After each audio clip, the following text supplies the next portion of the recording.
तो आज हम बॉडी फ्लूइड्स एंड सर्कुलेशन वाला चैप्टर अपना खत्म करेंगे, ठीक है। इस चैप्टर से भाई 1 से 2 क्वेश्चंस रफली पढ़े जाते हैं, ठीक है ना। लाइक ह्यूमन फिजियोलॉजी पे ही पूरा 10 से क्वेश्चंस लगभग आते हैं, लाइक 2 से 3 क्वेश्चंस एवरेज है।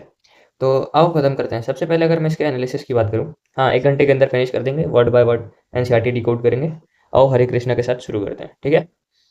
तो देखो बहुत ईजी सा चैप्टर है अपने को। इसमें एबीओ ब्लड ग्रुपिंग आरएच वाला जो फैक्टर होता है, आरएच वाला ब्लड ग्रुप, वो पॉजिटिव नेगेटिव वो वाला पूछा जाता है ज़्यादातर, ठीक है ना। एक एमसीक्यू आराम से आ सकता है कोई भी टाइप में। लाइक तुमको चाहे तो वो देते केस बेस्ड टाइप का कि इसका ये पॉजिटिव है ब्लड ग्रुप और इसका नेगेटिव है, तो मैं इस पे कौन सा चढ़ा सकता हूँ कौन सा नहीं, ऐसा करके आएगा। बाकी ईसीजी से मस्त से क्वेश्चन बन सकते हैं, ठीक है ना। थोड़े से ऐसा कंसेप्चुअल बेस्ड टाइप सा हो सकता है। और बाकी इंटरप्रिटेशन करना है डबल सर्कुलेशन कैसे होता है, इस पर भी अच्छा केस स्टडी बन सकता है। ओके, कि अगर डबल सर्कुलेशन हो रहा है तो इसके साइंस क्या है और किन में हो रहा है, ठीक है। सो एनालाइज और अजर्शन बेस्ड। बाकी फिर कार्डियक साइकिल का फैक्चुअल है थोड़ा सा, और साउंड वाला तो पता ही है अपने को, ठीक है। बाकी ब्लड इन्फॉर्म्ड एलिमेंट्स वो भी आएगा ही आएगा, ठीक है ना। बाकी वो ऐसे क्वेश्चंस आते हैं ना जिसमें 7-8 ही स्टेटमेंट हो जाते हैं ऑल, अगर लेंथी बेस पे, तब तो 100% काफ़ी अच्छा चैप्टर है, क्योंकि इसमें दुनिया भर के फैक्चुअल और अच्छे अच्छे क्वेश्चंस बनाए जा सकते हैं, ठीक है ना। तो बॉडी फ्लूइड से हम क्या समझते हैं? बॉडी के अंदर जो भी कुछ ऐसा फ्लूइड है, फ्लूइड मतलब पानी जैसा चीज़ें जो भी बह रहा है वो बॉडी फ्लूइड्स कहलाएगा, ठीक है ना। फ्लूइड का मतलब ये बस नहीं होता है कि हमारा जो लिक्विड है वही बस फ्लूइड होता है। फ्लूइड का मतलब में गैस भी आता है। फ्लूइड मतलब कि जो चीज़ फ्लो कर पाए, ओके। और सर्कुलेशन का वही मतलब है कि हर जगह से सर्कुलेट हो रहा है। सर्कुलेट मतलब कि एक पाथवे है जहाँ पे वो बार बार घूमे जा रहा है, घूमे जा रहा है, ओके। सो सबसे पहले अगर मैं बात करता हूँ वो कुछ भी अगर एसेंशियल प्रोडक्ट है वो ट्रांसपोर्ट होगा हमारे ब्लड से, ताकि हमारे टिश्यूज तक पहुंचा जा सके, सिंपल सा, ठीक है ना। अब जैसे मैं सिंपल ऑर्गेनिजम्स की बात करता हूँ, मेरा हो गया ये स्पॉन्जेस और सिलेंड्रेटा। उनमें क्या होगा कि बॉडी कैविटी होती है अंदर, और उसी के अंदर सारा कुछ अपना चलता रहता है। मामला पानी की, मतलब पानी आया, एब्जॉर्ब हुआ, डिफ्यूज हुआ और निकल गया, ठीक है। बाकी कॉम्प्लेक्स ऑर्गेनिज्म में अपना स्पेशल फ्लूइड होते हैं, बॉडी फ्लूइड्स बॉडी के अंदर, जो कि होता है सबसे पहला अपना मोस्ट कॉमन ब्लड और लिम्फ, ठीक है। सो एनसीईआरटी में बताया गया है कि यू हैव टू लर्न, अच्छा ये पिछले चैप्टर के बारे में बता रहे हैं कि जैसा कि आपने पढ़ा ही होगा कि सारा लिविंग सेल जो होता है उसको प्रोवाइडेड विद द न्यूट्रिएंट्स और ऑक्सीजन होता है, और जो उसका हार्मफुल सब्सटेंसेस है वो रिमूव होता रहता है ताकि हेल्दी फंक्शनिंग हो सके हमारे बॉडी के टिश्यू की, ठीक है ना। अब डिफरेंट टाइप्स ऑफ एनिमल्स के लिए, डिफरेंट ग्रुप्स के लिए डिफरेंट डिफरेंट मेथड होते हैं ताकि वो अच्छे से आदान प्रदान कर सकें और ट्रांसपोर्ट, ठीक है। तो सिंपल जैसे कि स्पंजस और सिलेंट्रेटा हो गया, सर्कुलेट करेगा चारों ओर अपने सराउंडिंग पे बॉडी कैविटी के, ताकि फैसिलिटेट कर सके सेल टू एक्सचेंज अपना ये सारा कुछ, ठीक है। और ड्यूरिंग द एक्सचेंज ही वो रिलीज भी कर देता है हार्मफुल, ठीक है, by the simple diffusion. More complex organism में स्पेशल फ्लूइड देखने को मिलता है, जो कि मोस्ट कॉमन है अपना ब्लड, ठीक है।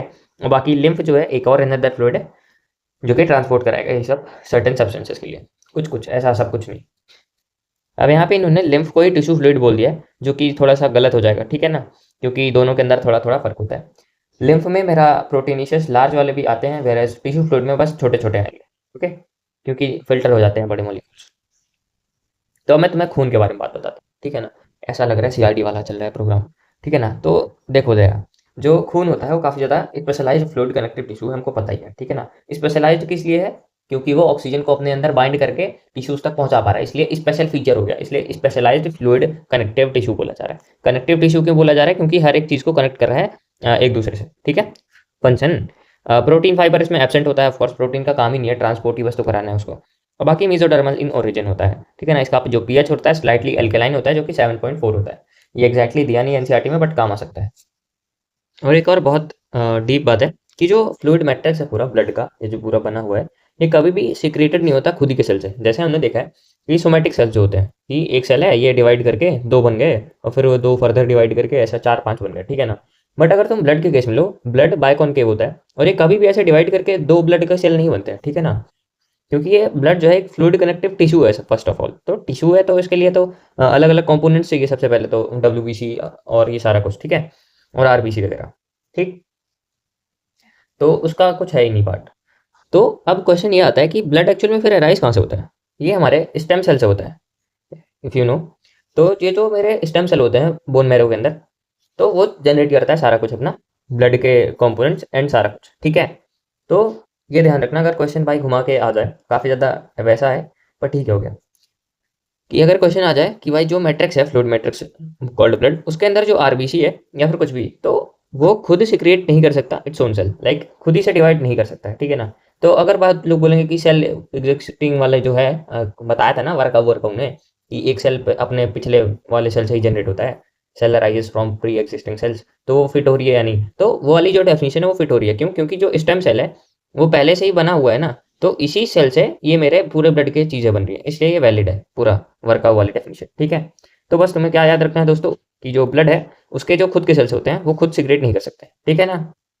तो सिक्रेट कौन करेगा? स्टेम सेल करेगा, लिख दे देता हूँ। तो स्टेम सेल सिक्रिएट करता है दोस्तों। और एक बहुत मस्त सी बात है कि जो मेरा खून है वो दो पार्ट पे अपना डिवाइडेड है कंपोनेंट्स। पहला तो हो गया प्लाज्मा जो कि 55% है, और दूसरा है फॉर्म्ड एलिमेंट्स। ठीक है, जो प्लाज्मा एक विस्कस फ्लूइड मैट्रिक्स है। तुमने कभी शहद देखा है? जब भी तुम उसको गिराते हो तो भाई वो ऐसा गाढ़ेपन की तरह धीरे धीरे बहुत स्लो स्लो जाता है ना। सो जस्ट लाइक दैट एक विस्कस गाढ़ा सा फ्लूइड मैट्रिक्स है। बाकी स्ट्रॉ कलर का है, पेल येलो कलर का। ओके, 90 से 92% तुम्हारे अंदर पानी भरा हुआ है, ठीक है ना, और 6 से 8% प्रोटीन। बाकी कुछ रेस्पिरेटरी गैसेस हैं, हार्मोन्स और एक्सक्रीटरी वेस्ट और मिनरल, ये सारा कुछ, ठीक है ना। बाकी ग्लूकोज, अमाइनो एसिड, लिपिड वगैरह जो होता है ये सारा कुछ ट्रांसपोर्ट होता रहता है तुम्हारी बॉडी से, ठीक है। अब प्रोटीन्स में भी काफ़ी ज़्यादा इंपॉर्टेंट चीज़ें आती हैं। सबसे पहला एल्ब्यूमिन प्रोटीन है, एम से आता है ऑस्मोटिक, एमएम। सो एल्ब्यूमिन ऑस्मोटिक बैलेंस, ग्लोब्यूलिन जो है मेरा डिफेंस के लिए आएगा काम, फाइब्रिन जो है और एप्रोथ्रोम्बिन ये ब्लड के कोagulation में काम आएगा। कोagulation मतलब थक्का जमना। अरे भाई चोट लग गई, ठीक है, कुछ दिनों बाद वो ऐसा ब्राउन ब्राउन सा स्कैल्प बन गया, स्केप बन गया, जो भी उसको बोलते हैं, पपड़ी, ठीक है। तो देखो, अब ये स्ट्रॉ कलर का विस्कस फ्लूइड है, पे ले लो। 55% से जो 55% है ब्लड का, उस 55% का 90 से 92% जो है, 90 से 92% प्लाज्मा वाटर है। बाकी प्रोटीन जो है कंट्रीब्यूट करेगा 6 से 8%। और जो प्रोटीन है वो फाइब्रिनोजन हो सकता है, ग्लोब्यूलिन, एल्ब्यूमिन। एल्ब्यूमिन एम आ रहा है तो ये ऑस्मोटिक हो जाता है, और ग्लोब्यूलिन मेरा डिफेंस के लिए काम आएगा। ग्लोब्यूलिन, अरे इतना साल तो पढ़ा है, अल्फा बीटा, हाँ, ऐसा करके। अब बाकी ये तो याद करने की जरूरत नहीं है। फाइबर से फाइब्रिनोजन जो कि क्लॉटिंग फैक्टर है। ओके, तो ये सारा कुछ बता चुका हूँ। Clotting factor, defence mechanism, albumin मेरा ऑस्मोटिक के लिए, और कुछ अमाउंट्स ऑफ मिनरल जो हैं ऐसे घूमते भागते रहते हैं। Glucose, amino acid, specially lipid जो है, ये सारा कुछ, स्पेशली ग्लूकोज, अमाइनो एसिड और लिपिड्स, ये सारा कुछ अपना ट्रांजिट स्टेट के अंदर बॉडी के अंदर फ्लो होता रहता है। और फैक्टर्स जो कोagulation के लिए रिस्पॉन्सिबल होते हैं उसको हम क्लॉटिंग फैक्टर्स बोलते हैं, ठीक है ना। और जो कि प्रेजेंट रहेगा ऑफकोर्स प्लाज्मा के अंदर, पर इनएक्टिव फॉर्म में रहता है प्रेजेंट। अगर एक्टिव फॉर्म में होता है तो भाई पूरा प्लाज्मा जो है वो पूरा ऐसा सॉलिड बन जाता है ना। तो ये वाली इंपॉर्टेंट लाइन हो जाती है कि प्लाज्मा के अंदर ये सारा कुछ जो क्लॉटिंग फैक्टर्स है, क्लॉटिंग और ब्लड जो कराते हैं, वो सारे इनएक्टिव फॉर्म में भरे हुए हैं, ये ध्यान देना, ठीक है दोस्तों। ओके, लीव इट, ये ध्यान देना कि इनएक्टिव फॉर्म लिखा हुआ है। बाकी प्लाज्मा विदाउट क्लॉटिंग फैक्टर जो होता है वो सीरम होता है। ओके, क्लॉटिंग फैक्टर जो होता है इनएक्टिव फॉर्म में ब्लड के अंदर रहेगा। और हिपैरिन जो हमारी कभी फॉरेस्ट फॉरेस्ट में अगर तुम कैंपिंग करने गए होगे दोस्तों, ठीक है, तो मान लो तुम जा रहे हो एकदम मस्त मौज में, तुम बैठे थे, भाई आज मैं मैगी बना के माउंटेन पे खाऊंगा, तुमने ध्यान दिया नहीं, और उसी मैगी वाले पानी के नीचे एक लीच थी जो कि तुम्हारे पाँव पे चिपक गई। अब वो क्या करेगी कि सबसे पहले ये तुम्हारा पाँव है मान लो, और ये लीच, तो लीच करेगी सिक्रिएट क्या, हिपैरिन नाम का केमिकल, जिसकी वजह से जो एंटी कोगुलेंट होता है, मतलब कि कोगुलेंट का मतलब होता है भाई थक्का जमवाना, एंटी का मतलब कि थक्का नहीं जमने देगा। थक्का मीन्स वही रोकने वाली चीज़ है, ठीक है ना। बहुत अजीब से साउंड कर रहा है, पता नहीं क्यों, ठीक है। तो एंटी कोगुलेंट रहेगा ये। बाकी कीप करेगा ब्लड को इन लिक्विड स्टेट। तो हिपैरिन के बाद आती है हमारी एक और चीज़, सीरम। अरे बता तो दिया था, plasma without clotting factor is serum. बाकी ये गामा ग्लोबुलिन जो होता है एंटीबॉडीज, और आईजीई, आईजीए, ये मेरा हेल्थ एंड डिसीज वाले चैप्टर पे पढ़ा होगा बहुत सारा, ठीक है ना। तो अभी ये सारा हो गया, डिफेंस के लिए काम आएगा। फॉर्म्ड एलिमेंट्स की अगर मैं बात करता हूँ तो ये 45% ऑफ द ब्लड होता है, जिसमें आरबीसी, डब्ल्यूबीसी, प्लेटलेट्स आते हैं। आरबीसी को हम अंग्रेजी भाषा में बोलते हैं एरिथ्रोसाइट, डब्ल्यूबीसी भाई महा अंग्रेजी भाषा में बोलते हैं ल्यूकोसाइट, और प्लेटलेट्स बहुत सिंपल से हिंदी में बोलते हैं हम थ्रोम्बोसाइट, ठीक है। तो इसका जो नंबर रहता है आरबीसी का, ये 5 से 5.5 लाख होता है, और डब्ल्यूबीसी का जो है वो 6 से 8। ओके, वेराज अगर मैं प्लेटलेट्स की बात करता हूँ तो 1.5 से 3.5 लाख होता है। अच्छा, अगर तुम्हें कभी भी ऐसा रियल लाइफ में डायग्नोज करना पड़े कि ब्लड रिपोर्ट आई है तुम्हारे किसी भी रिलेटिव की या फिर किसी की भी, तुम्हारे पास एक ब्लड रिपोर्ट है, ठीक है, तो अगर तुम्हें पता करना है कि भाई इसको बीमारी इन्फेक्शियस है, बैक्टीरियल है, एलर्जिक है, या फिर कैसी है, तो तुम कैसे पता लगाओगे? बहुत सिंपल सा है, ठीक है ना। जो वायरल होता है ना उसमें हमेशा जो डब्ल्यूबीसी का रेट होता है वो काफ़ी ज़्यादा कम हो जाता है, ठीक है। क्योंकि वायरल जैसे कोरोना वायरस है, कोरोना वायरस क्या करता है कि जो अपनी जो सारी एंटीबॉडीज एंड ऑल थी डब्ल्यूबीसी की, उनको ही मार देता है, ठीक है। वेरस बैक्टीरियल वाले जो है ये, इसमें अगर तुम देखोगे ब्लड रिपोर्ट के अंदर तो डब्ल्यूबीसी का 6 से 8 की जगह 14,000 ऐसा करके बहुत सारा नंबर बढ़ सकता है। 14 के तो नहीं, बट हाँ कंपेरेटिवली 8 के से बहुत ऊपर ही रहता है, ठीक है ना। तो इससे तुम्हें बैक्टीरियल डिसीज हो जाएंगी, ठीक है दोस्तों। रियल लाइफ फील बहुत हो गया है, अब बढ़ते हैं आज के आगे का। और आरबीसी का नंबर सबसे ज़्यादा रहता है ब्लड के अंदर, देन प्लेटलेट्स, देन डब्ल्यूबीसी। तो फॉर्म्ड एलिमेंट्स मेरे 45% थे, पता ही है जैसा कि आपको। तो शुरू करते हैं। एरिथ्रोसाइट जो होते हैं प्लेटलेट्स होती हैं और 45% होता है। एक सेकंड, यहाँ पे कुछ मिस कर दिया क्या? WBC भी लिखना था इनको। WBC, अच्छा ये ल्यूकोसाइट लिखा तो है दोस्तों, ठीक है। तो ये सब तीनों चीज़ें मिलके बनाती हैं 45% ऑफ अपना ब्लड। और एरिथ्रोसाइट जो होता है RBC कहलाया जाता है प्यार से। मोस्ट अबंडेंट होता है हमारे सेल के अंदर, 5 मिलियन से 5.5 मिलियन, वही मिलियन मतलब लैक होता है, ठीक है। और दोस्तों ये क्या है? RBC जो है रेड बोन मैरो में बनता है, सिंपल सा, इन एडल्ट। और RBC जो है डिवाइड ऑफ न्यूक्लियस होता है मोस्ट ऑफ द मैमल्स के अंदर, बाइकॉन्केव शेप होता है, ठीक है। अब RBC यहाँ पे लिखा हुआ है कि अपना बनता है red bone marrow in adult, ठीक है। तो एडल्ट का ये है, तो बचपन में जब बच्चा होता है मतलब कोई भी, तो उसके अंदर कहाँ बनता हुआ, गेस करो। सबसे पहले जब वो में होता है मोम के उसके, तो अर्ली एम्ब्रियोनिक लाइफ में योक सैक बनाता है RBC। उसके बाद लेट में अपना लिवर स्प्लीन काम लेगा, और फिर आफ्टर द बर्थ वो, आफ्टर बर्थ या फिर एडल्ट में रेड बोन मैरो अपना RBC बनाता है, ठीक है। सो RBC सर्कुलर बाइकॉन्केव शेप की एक सेल होती है जिसके अंदर अपना डिवाइड ऑफ न्यूक्लियस होता है। मोस्ट ऑफ द मैमल्स का, मोस्ट ऑफ द मैमल्स में अपना वही डिवाइड ऑफ न्यूक्लियस रहता है, ठीक है। रेड बोन मैरो जो होता है वो स्टेम सेल होता है जो कि RBC जनरेट करता है, सिंपल सा। और फॉर्मेशन ऑफ RBC को हम एरेथ्रोपोइसिस बोलते हैं। पोइसिस मतलब कि फॉर्मेशन, और ब्लास्टोसिस मतलब कि फूटना, मतलब कि फटना, ठीक है। ओके। तो अच्छा, फ्रॉग में हमने पढ़ा है कि RBC उसकी न्यूक्लिएटेड रहती है और कंटेन करता है 12 से 16 ग्राम ऑफ अपना हीमोग्लोबिन पर 100 ml ऑफ ब्लड, ठीक है। RBC अपना वही कलर रेडी रहता है, सिंपल सा। आयरन कंटेनिंग कॉम्प्लेक्स प्रोटीन होता है, और हीमोग्लोबिन जो है क्वाटरनरी स्ट्रक्चर होता है जिसमें 2 अल्फा 2 बीटा की चेन होती है, हमें पता ही है। RBC जो है 120 दिन रहती है, और 4 महीना इसका ड्यूरेशन है, ओके। 4 महीने के बाद मर जाती है इन स्प्लीन, डिस्ट्रॉय इन स्प्लीन, और ग्रेवयार्ड ऑफ RBC हम स्प्लीन को ही कहते हैं, सिंपल सा, ठीक है। पूरा फैक्चुअल है, ऐसा कुछ दिमाग लगाने जैसा है नहीं, बहुत ही चीज़ है। अब यहाँ पे बहुत इंपॉर्टेंट चीज़ आती है फॉलिक एसिड या फिर विटामिन B12 के बारे में। तो फंक्शन ऑफ RBC जो है वही है ट्रांसपोर्ट ऑफ रेस्पिरेटरी गैस। और बाकी ये जो फॉर्मेशन ऑफ RBC के लिए बहुत ज़्यादा इंपॉर्टेंट है फॉलिक एसिड या फिर विटामिन B12, जिसको हम साइनोकोलाबामाइन भी बोलते हैं, ठीक है ना। ये रिक्वायर्ड होता है फॉर द RBC का मैच्योरेशन, इसलिए विटामिन B12 की काफ़ी लोग टैबलेट्स भी खाते हैं। इवन फॉर द एडल्ट ये काफ़ी ज़्यादा एसेंशियल हो जाता है विटामिन B12 वाले सिरप्स या फिर टैबलेट्स, ओके। सो एनसीईआरटी में यही सब लिखा हुआ है कि 12 से 16 ग्राम ऑफ HB प्रेजेंट है इन 100 ग्राम्स, और प्रोटीन कॉल्ड हीमोग्लोबिन प्रेजेंट है जो कि हीमोग्लोबिन क्वाटरनरी स्ट्रक्चर है। लाल कलर आयरन कंटेनिंग पिगमेंट की वजह से है, और लाइफ स्पैन 120 है, डिस्ट्रॉय होता है इन द स्प्लीन, इसीलिए इसको RBC का ग्रेवयार्ड बोलते हैं। ग्रेवयार्ड मतलब कब्रिस्तान। और ल्यूकोसाइट जो होता है मेरा, उसको हम प्यार से WBC बोलते हैं, जो कि न्यूक्लिएटेड होंगे। क्यों? क्योंकि भाई इसमें ह्यूमरल इम्यूनिटी है, मतलब कि तुमको याद करके रखना है कि एक पर्टिकुलर बैक्टीरिया या फिर कोई पर्टिकुलर वायरस को कैसे मारा जाता है, इसलिए उसके पास न्यूक्लियस होना बहुत जरूरी होता है, जो कि एक टाइप की तरह है। अच्छा, हमने पढ़ा है ना, nucleus is the brain of cell, brain of the cell something करके। तो इसीलिए न्यूक्लियस होता है ताकि वो एक्ट कर सके अकॉर्डिंग टू कौन सा बैक्टीरिया कैसे उसको करना है इनकाउंटर, जैसे जैसे उसने पास में फेस किए होंगे। उसके बाद जो इसका नंबर होता है 6 से 8 हज़ार रहता है, सॉफ्ट लिव्ड रहेगा काफ़ी ज़्यादा कम टाइम के लिए। लाइक अगर कुछ पर्टिकुलर बैक्टीरियल इन्फेक्शन आए तब तो एकदम हाइट पप हो जाएगा, और जैसे ही वो साफ होते हैं सारे बैक्टीरिया एकदम हेल्दी हो जाते हैं, तो फिर वापस से नॉर्मल आ जाता है, ओके। अब WBC को हम 2 पार्ट पे डिवाइड करते हैं। एक तो होता है ग्रेन्यूल्स एंड ए ग्रेन्यूलोसाइट्स, ठीक है। इट मीन्स क्या? एक तो हो गया ग्रेन्यूलोसाइट और एक ग्रेन्यूलोसाइट। ग्रेन्यूल्स का मतलब होता है छोटे छोटे पार्टिकल्स जो कि आसपास लगे, ठीक है ना।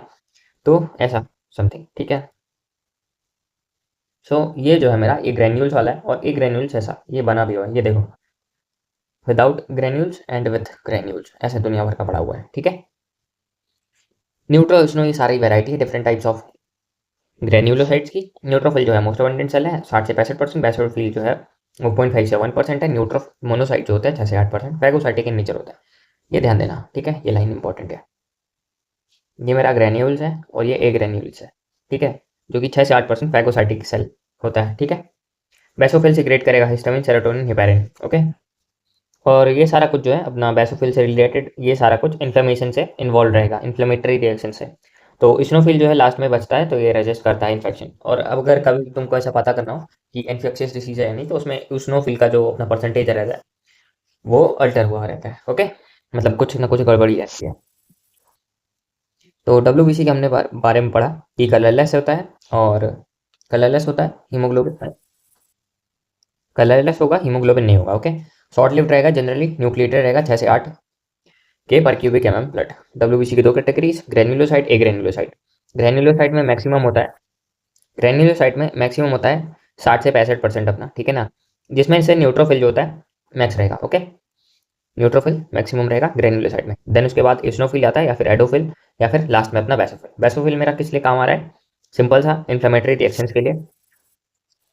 तो मेरा जो बेसोफिल होगा वो 0.5 से 1% समथिंग होगा। ओके, जो कि सिगरेट करेगा हिपैरिन, हिस्टामिन और सेरोटोनिन। ये सारा कुछ हमें पता है कि इन्फ्लेमेटरी रिएक्शंस में काम आएगा। हिपैरिन क्या करता है मेरा कि ये एंटी कोआगुलेंट है, हिस्टामिन जो है कोआगुलेंट है, और सेरोटोनिन जो है ये वेजो डायलेशन या फिर कॉन्ट्रैक्शन में काम आएगा। ठीक है, ओके। सो ये ग्रेनुलोसाइट वाला हो गया। न्यूट्रो, इस्नो और बेसो पढ़ा हमने, ठीक है, जिसमें न्यूट्रो मेरा फैगोसाइटिक इन नेचर 60 से 65% रहेगा। उसके बाद इस्नोफिल जो हमने देखा एंटी हेलमेंथिक और इन्फेक्शियस चीजों के लिए काम आएगा, ठीक है, जो कि 2 से 3% था। बाकी फिर मेरा आता है बेसोफिल जो कि इन्फ्लेमेटरी रिएक्शन हिपैरिन, हिस्टामिन और सेरोटोनिन वाली चीजें दिखाता है। ओके, अब मैं ग्रेनुलोसाइट में दो चीजें आती हैं। एक मोनोसाइट जो कि न्यूट्रो और मोनो जो होते हैं सेम सेम फंक्शन इसका, फैगोसाइटिक इन नेचर 6 से 8%। एकदम ऐसा क्या बोलते हैं उसको, किस तरह दिख रहा है तुमको? ये मैक्रोनी जो होती है ना पास्ता वाली, गोल गोल सी ऐसा, हाँ समथिंग वैसा ही तो है। तो वैसा ही इसका कुछ शक्ल होता है। और बाकी जो मेरा लिम्फोसाइट होते हैं वो 20 से 25% होता है, जिसमें बीटा और अपना टी लिम्फोसाइट होते हैं। रोल ऑफ इम्यून रिस्पॉन्स में काम आएगा फैगोसाइटिक इन नेचर जो होते हैं। ओके, इम्यून रिस्पॉन्स के लिए आएगा। फैगोसाइटिक इन नेचर जो सेल होते हैं वो अपना सेल खाते हैं। मैक्रोफेज हमने पढ़ा था टिश्यू में होते हैं अपना, ठीक है, मसल वसल में। और न्यूट्रो और मोनोसाइट अभी हमने देख लिया, ठीक है। तो लिम्फोसाइट कैसे होंगे? राउंड ओवल न्यूक्लियस होंगे उसमें, ठीक है। तो एक बहुत इंपॉर्टेंट सा क्वेश्चन बनता है कि कौन सा कितना परसेंटेज होता है, ठीक है। सो देखो, सबसे पहले हमने पढ़ा पूरा WBC या फिर लिम्फोसाइट बोलो, लिम्फोसाइट। तो हमने पढ़ा सबसे पहले इसके अंदर न्यूट्रोफिल ग्रेनुलोसाइट में जो कि 60 से 65% है। उसके बाद हमने देखा कि अपना 20 से 25% जो है लिम्फो होता है। ओके, ये 20 से 25%। उसके बाद क्या पता लगा मोनोसाइट के बारे में। उसके बाद हमने देखा अपना इसिनोफिल और लास्ट में बेसो। हमेशा याद रखना जो बेसोफिल है ये इन्फ्लेमेटरी रिएक्शन के लिए सबसे एंड में आता है और सबसे कम यही होता है। ओके, और अगर तुम्हें मैं पैटर्न बताना चाहूँ तो ग्रेनुलोसाइट का बस एक न्यूट्रोफिल आगे आ रहा है, बाकी सबसे पहले कौन से आते हैं स्ट्रक्चर्स, मतलब कौन से आ रहे हैं सेल? ये मेरा एक ग्रेनुलोसाइट वाले हैं, ये ग्रेन्यूल्स, और ऐसे लिख देता हूँ ज़्यादा, ठीक है, ये और ये सारा कुछ मेरा ग्रेन्यूल्स है, ठीक है।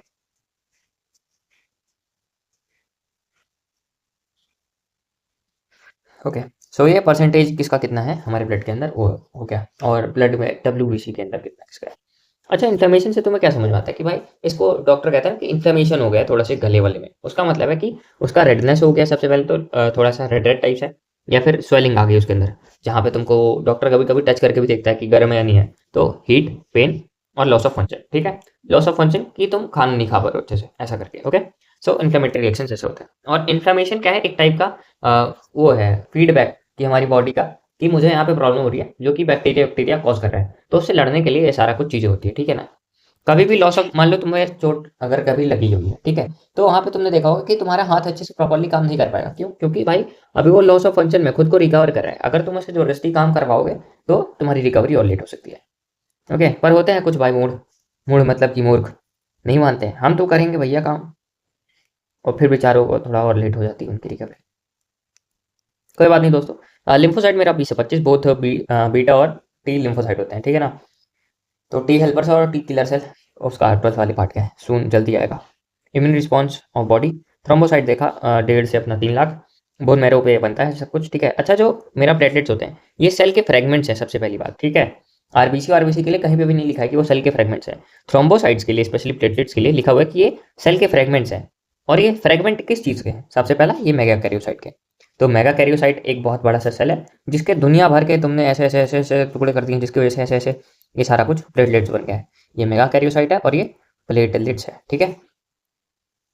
तो इसी की वजह से होता है हमारा ये cell fragment, thrombocyte megakaryocyte से बना हुआ होता है, स्पेशल सेल है जो कि बोन मैरो के अंदर। ओके, सो बोन मैरो पे ये बनेगा। बाकी क्या है, अगर रिडक्शन हो जाता है प्लेटलेट्स का तो क्लॉटिंग फैक्टर नहीं हो पाते हैं अच्छे से एक्टिव, जिसकी वजह से क्लॉटिंग डिसऑर्डर आता है जो कि लीड करेगा लॉस ऑफ अपना ब्लड वगैरह, ठीक है, loss of blood from the body. बाकी ये वही है कि मास्ट सेल किलर सेल कैसे क्या कर रहा है, ठीक है। ब्लड वेसल हिस्टामिन, हिस्टामिन जो होता है वो वेजोडाइलेटर होता है। ओके, वैसोडाइलेटर का मतलब होता है कि जो ब्लड वेसल पहले कॉन्स्ट्रिक्टेड थी सेरोटोनिन की वजह से, तो उसको हिस्टामिन लेके ऐसा कर दिया। हेपेरिन क्या है, एंटीकोगुलेंट है, और सेरोटोनिन क्या है, अपना वैसोडाइलेशन। अगर ऐसे ऐसे फैली फैली चाहिए तो ये ऐसे चिपका देगी आगे जाके, ठीक है। ब्लड प्रेशर, अच्छा एक और बात है, ये लिख देता हूँ यहाँ पे मैं। जो हिस्टामिन है अभी हमने देख लिया है, हेपेरिन, हेपेरिन एंटीकोगुलेंट है, ठीक है। और हिस्टामिन, हिस्टामिन अभी देखा ये वैसोडाइलेशन कराएगा, और सेरोटोनिन वैसो कंस्ट्रक्टर है, इट मीन्स कि प्रेशर इंक्रीज करेगा, ये प्रेशर डिक्रीज करेगा, ठीक है। तो अगर तुम्हें कभी भी ऐसा दिखे ना कि एरिथ्रोक्लोरोसिस वाला कोई भी पेशेंट है, तो उसको बेसिकली कौन सी दी जाती होगी, कौन सा केमिकल दिया जाता होगा इनमें से, गेस करो। ऑफ कोर्स वैसोडाइलेशन वाली चीज़ है, क्योंकि जो C2F2 वाली चीज़ें हैं वो थोड़ी सी प्रॉब्लम क्रिएट कर रही हैं उसके ब्लड वेसल के कोने पे जाके एक्यूमुलेशन करके। अब ब्लड ग्रुप्स, काफ़ी ज़्यादा क्वेश्चन आएंगे, ध्यान देना, ओके। ब्लड ग्रुप से हमें क्या समझ में आता है, एक ब्लड का भी ग्रुप बना दिया गया है ताकि हम उसको अच्छे से जान सकें और किस पे क्या चढ़ेगा खून, वो उसके बारे में बता सकें। सो एबीओ ब्लड ग्रुप सिस्टम के बारे में हमने देखा है, और आरएच ग्रुप, ब्लड ग्रुप के सिस्टम। आरएच क्या है, रेसिस मंकी है एक, जिसके अंदर आरएच फैक्टर पाया गया, मतलब कि पॉजिटिव नेगेटिव हमने देखा कि एक टाइप का अलग सा, जैसे खून में हमने देखा कि मान लो तुम्हारा आरबीसी, ठीक है, उसके ऊपर ऐसा कुछ लगा हुआ है, और उसमें भी कुछ कुछ में ऐसे ऐसे पार्टीशन टाइप का है। तो जिसमें जिसमें ये पार्टीशन है ऐसा लगा हुआ अलग से एक्सटर्नल स्ट्रक्चर, उसको आरएच पॉजिटिव बोल दिया और आरएच नेगेटिव बोल दिया, ठीक है। ये बस समझने के लिए एनालॉजी बताया हूँ, एग्जैक्टली ऐसा नहीं होता है, बहुत डीप कंस्ट्रक्चर्ड चीज़ें होंगी जो कि मैं अभी पढ़ा नहीं हूँ, ओके। तो अब शुरू करते हैं एबीओ ब्लड ग्रुप से, सबसे पहला, जिसमें हम बोलते हैं कि ए पॉजिटिव, ए मतलब ए ब्लड ग्रुप का है, बी ब्लड ग्रुप का है, या फिर ओ ब्लड ग्रुप का है, या फिर ए बी का है, ओके। सो सबसे पहली बात है जो तुमसे डायरेक्ट डायरेक्ट क्वेश्चन से आएंगे, ठीक है ना, ये तुम्हें ऐसा भाई टिप में होना चाहिए, जैसे अगर तुमसे 100 के उठा के मैं पूछ लूँ, बता आरबीसी में क्या होता है एंटीजन को पहचानने के लिए, प्लाज्मा में चिपके रहेगा या फिर वो ब्लड ग्रुप के साथ ही चिपका हुआ रहेगा, और कितने सरफेस एंटीजन रहेंगे, ठीक है, ओके। तो ये सारे क्वेश्चंस काफ़ी ज़्यादा नीट में इतनी बार रिपीट हुए हैं कि तुम सोचोगे कि क्या बकवास बार बार पूछ रहा है, पर हम पढ़ेंगे फिर से क्योंकि यही बकवास आएगा। प्रेजेंस या फिर एब्सेंस होता है two surface antigen on RBC, ठीक है। तो बहुत सिंपल सी चीज़ है, अगर तुम्हारे दो सरफेस एंटीजन है, उसमें दो सरफेस एंटीजन मतलब समझ में आ गया ना, एंटीजन का क्या होता है, ये मान लो तुम्हारा खून का अपना वो है, ठीक है, अरे भाई लग जा, और टू सरफेस एंटीजन, अगर एक बस है, एक एंटीजन हो गया, ये मैं लिख देता हूँ एंटीजन ए, ठीक है, और दूसरा खून में बना देता हूँ एंटीजन बी, यहाँ पे मैं बनाता हूँ एंटी बी, और मैं एक और खून बना देता हूँ जिसमें एंटी बी भी है और एंटी ए भी है। तो ये मेरे दो सरफेस एंटीजन हो गए या नहीं दोस्तों, बिल्कुल हो गए, ठीक है। और बाकी ओ में तो बस ऐसे ही पड़ा रहेगा, उसका कुछ काम वाम ना है, कुछ नहीं रहता उसके सरफेस एंटीजन के नाम पे, ठीक है। तो आरबीसी के ऊपर दो सरफेस एंटीजन रहेंगे जिसकी वजह से हम पता लगाते हैं कि इसका ब्लड ग्रुप क्या है। अगर वो ब्लड ग्रुप ए बोला जा रहा है, इसका मतलब है कि उसका जो सरफेस एंटीजन आरबीसी के ऊपर वो ब्लड ए है, ठीक है। एंटीजन क्या होता है, जो कि एंटीबॉडी जनरेट करता है, ओके, जो कि इंड्यूस करता है, नाइस। तो ठीक है, आरबीसी ये सब कुछ, अच्छा ये जो आरबीसी के मेम्ब्रेन पे होता है ये ग्लाइकोप्रोटीन के बने हुए होते हैं। अब एंटीजन क्या है, ये आरबीसी के प्रेजेंट रहेगा सबसे पहले, और ये एक ऐसे केमिकल होते हैं जो कि इम्यून रिस्पॉन्स को इंड्यूस करते हैं। इंड्यूस कराना मतलब कि एक टाइप की चीज़ें, इंडक्शन, इंड्यूस, समझ रहे हो ना मेरी भावनाएं, प्रक्रिया को प्रेरित करने वाला, ठीक है। तो केमिकल है ये, immune response, antibody generating chemicals ए भी होता है, ओके। नेचुरल एंटीबॉडीज प्रेजेंट होंगी हमारे प्लाज्मा के अंदर, ठीक है। अब ये काफ़ी ज़्यादा इंपॉर्टेंट पॉइंट हो गया, और ये तो ठीक है। तो यहाँ पे ये बोला जा रहा है कि नेचुरली एंटीबॉडीज प्रेजेंट होती है हमारे प्लाज्मा में। तो इसका क्या मतलब है, अगर तुम्हारे बॉडी के अंदर नेचुरली एंटीबॉडीज घूम रही हैं, तो अगर तुम्हारे बॉडी के अंदर मैं गलती से डाल दूं तुम्हारा ब्लड ग्रुप ओ, नहीं तुम्हारा ब्लड ग्रुप ए है, और मैं तुम्हें चढ़ा दूं बी, तो क्या होगा दोस्तों, जो एंटीजन ए वाला है ग्रुप, वो एंटीबॉडीज बनाता है अदर देन कोई भी, अगर कुछ भी आ रहा है, ठीक है। तो क्या कॉज करेगा कि तुम्हारे ही ब्लड सेल्स को खत्म करने लगेगा या फिर खत्म करने लगेगा, ठीक है। तो इसीलिए यहाँ पे बोला जा रहा है कि नेचुरली एंटीबॉडीज हमारे प्लाज्मा में प्रेजेंट होती हैं, जो कि तुरंत एक्ट करेंगी अगर तुमने कुछ भी ऐसा फॉरेन पार्टिकल डाल दिया जो कि है नहीं उसकी बॉडी का, सिंपल, ओके। बहुत सिंपल से ये चीज़ें दोस्तों, ठीक है। तो प्लाज्मा के अंदर हम देखते हैं ये सब, और आरबीसी क्या है, ठीक है। ये प्लाज्मा में दुनिया भर का एंटीबॉडीज प्रेजेंट है, और ये मेरे आरबीसी है जिस पे एंटीजन ए प्रेजेंट है, ए ब्लड ग्रुप हो जाएगा इसलिए, ठीक है। इसमें ए बी दोनों एंटीजन है, इसके लिए ब्लड ग्रुप ए बी हो जाएगा। और इसमें एंटी ए ए बी है, मतलब कि एंटीबॉडीज जो है ये बी के लिए है, एंटीबॉडीज भी, इसमें नो एंटीबॉडी है, इसमें एंटी बॉडी है ए के लिए और इसमें दोनों के लिए एंटीबॉडीज, ठीक है, एंटीबॉडी ए बी के लिए दोनों। तो अगर प्लाज्मा के अंदर एंटी बॉडी बी प्रेजेंट है तो तुम इससे गेस कर सकते हो कि कौन सा है ब्लड ग्रुप, ठीक है ना। एंटीबॉडी अगर बी की है तो ऑफकोर्स उसका एंटीजन जो होगा ए का होगा, ओके, बाकी वो तो कुछ बनाता ही नहीं है उसका। एंटीबॉडी ओ में दोनों रहेंगी, ए बी दोनों के लिए प्रेजेंट रहेगा, इट मीन्स वो ओ है, नील है उसका एंटीजन उसके सरफेस पे आरबीसी के। तो काफ़ी सिंपल सिंपल सी चीज़ें होती हैं, इसीलिए इसका ब्लड ग्रुप ओ हो जाता है। और ऐसे ही तुम मैथ करा सकते हो चीज़ें। स्क्रीनशॉट ले लो, बहुत ज़्यादा इंपॉर्टेंट है, 1 से 2 क्वेश्चन पक्का आएंगे, ठीक है। चाहे तो एसर्शन बेस्ड में आ जाए स्टेटमेंट ही 2-3 या फिर कुछ ऐसा करके, ठीक है ना। अच्छा, अगर कभी भी मिसमैच हो जाता है ब्लड के ट्रांसफ्यूजन पे तो डिस्ट्रक्शन ऑफ आरबीसी हो जाता है और क्लम्पिंग ऑफ ब्लड हो जाती है। क्लम्पिंग मतलब कि ऐसा थोड़ा सा विस्कस टाइप का हो जाता है, ठीक है। अगर क्लम्पिंग ऑफ ब्लड हो जाता है, डिस्ट्रक्शन ऑफ आरबीसी हो जाती है, तो एनीमिया हो जाता है। एनीमिया मतलब कि लॉस ऑफ ब्लड, और लॉस ऑफ ब्लड होने की वजह से लैक ऑफ एचबी हो जाएगा और जॉन्डिस की प्रॉब्लम हो सकती है, ओके। जॉन्डिस, अरे पी लिया भाई, आंखें पीली हो जाएंगी ऐसा वैसा, ओके, ये बोलते हैं ना जॉन्डिस को। Hope so. रुको यार, चेक कर लेता हूँ मैं। हाँ दोस्तों, उसको पी है कहते हैं। तो ये बीमारी हो जाती है, ठीक है। अच्छा, ये काफ़ी ज़्यादा एक और अच्छा सा है कि अगर तुमने ब्लड ट्रांसफ्यूजन नहीं किया है फिर भी कभी हमने देखा होगा कि जो मदर है उसको पीलिया हो जाता है, या फिर जो बेबी होता है उसको हो जाता है पीलिया, मतलब कि जॉन्डिस हो जाता है। एनीमिया सीवियर वाला एकदम, ठीक है ना। ऐसा क्यों होता है तो उसके बारे में आगे लिखा हुआ है। एरिथ्रोब्लास्टोसिस फीटलिसिस उसकी जड़ है, ठीक है। तो इसके बारे में बताता हूँ, पहले इसको देख लेते हैं थोड़ा सा और, ठीक है। अभी डोनर ब्लड ग्रुप जो है उसका हम ऑलवेज चेक करते हैं एंटीजन, ठीक है। क्यों? क्योंकि एंटीजन से ही तो पता होगा कि ब्लड ग्रुप कौन सा है, तो ब्लड ग्रुप तो पता करना ही पड़ेगा ना, ठीक है। अब बाकी रिसिपेंट को हम एंटीबॉडीज देखते हैं कि भाई ऐसा कौन सा खून में डाल दूंगा जिसकी वजह से इसका बॉडी अडेप्ट कर लेगा और कोई भी इम्यून रिस्पॉन्स जनरेट नहीं करेगा या फिर इंड्यूस करेगा, okay. So universal blood group जो है वो मेरा ओ नेगेटिव है और यूनिवर्सल रेसिपेंट जो है ए बी पॉजिटिव है। Blood group no antibody in plasma, simple सा, ओके। एंटीबॉडी नहीं है ना कि एंटीजन ए भी प्रेजेंट है और एंटीजन बी भी प्रेजेंट है, तो अगर इसके प्रति एंटीबॉडी जनरेट हो जाएगा तो फिर ये तो बच्चा पैदा ही नहीं होता ना, सिंपल। इसीलिए दोस्तों इसको कोई भी प्रॉब्लम नहीं आ रही है, एंटीबॉडी से की प्लाज्मा में है ही नहीं। Got it? होप सो मैं तुम्हें अपनी भावनाएं समझा पा रहा हूँ, ओके।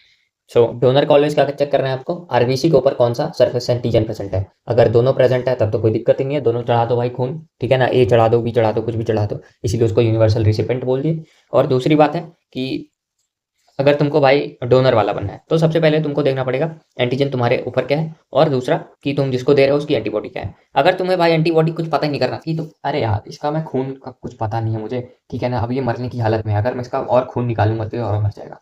तो सबसे सेफेस्ट ऑप्शन मैं चाहता हूँ यूनिवर्सल डोनर की तरफ। यूनिवर्सल डोनर ब्लड ग्रुप जो है वो ओ नेगेटिव होता है। क्यों? क्योंकि इसके अंदर कोई भी प्लाज्मा में या फिर इसके डोनर ब्लड ग्रुप पे कोई भी ऐसा एंटीजन नहीं है जो कि कॉज कर सके कोई भी उसके प्लाज्मा के अंदर एंटीबॉडीज को हार, या फिर कुछ भी ऐसा इंड्यूस नहीं करेगा।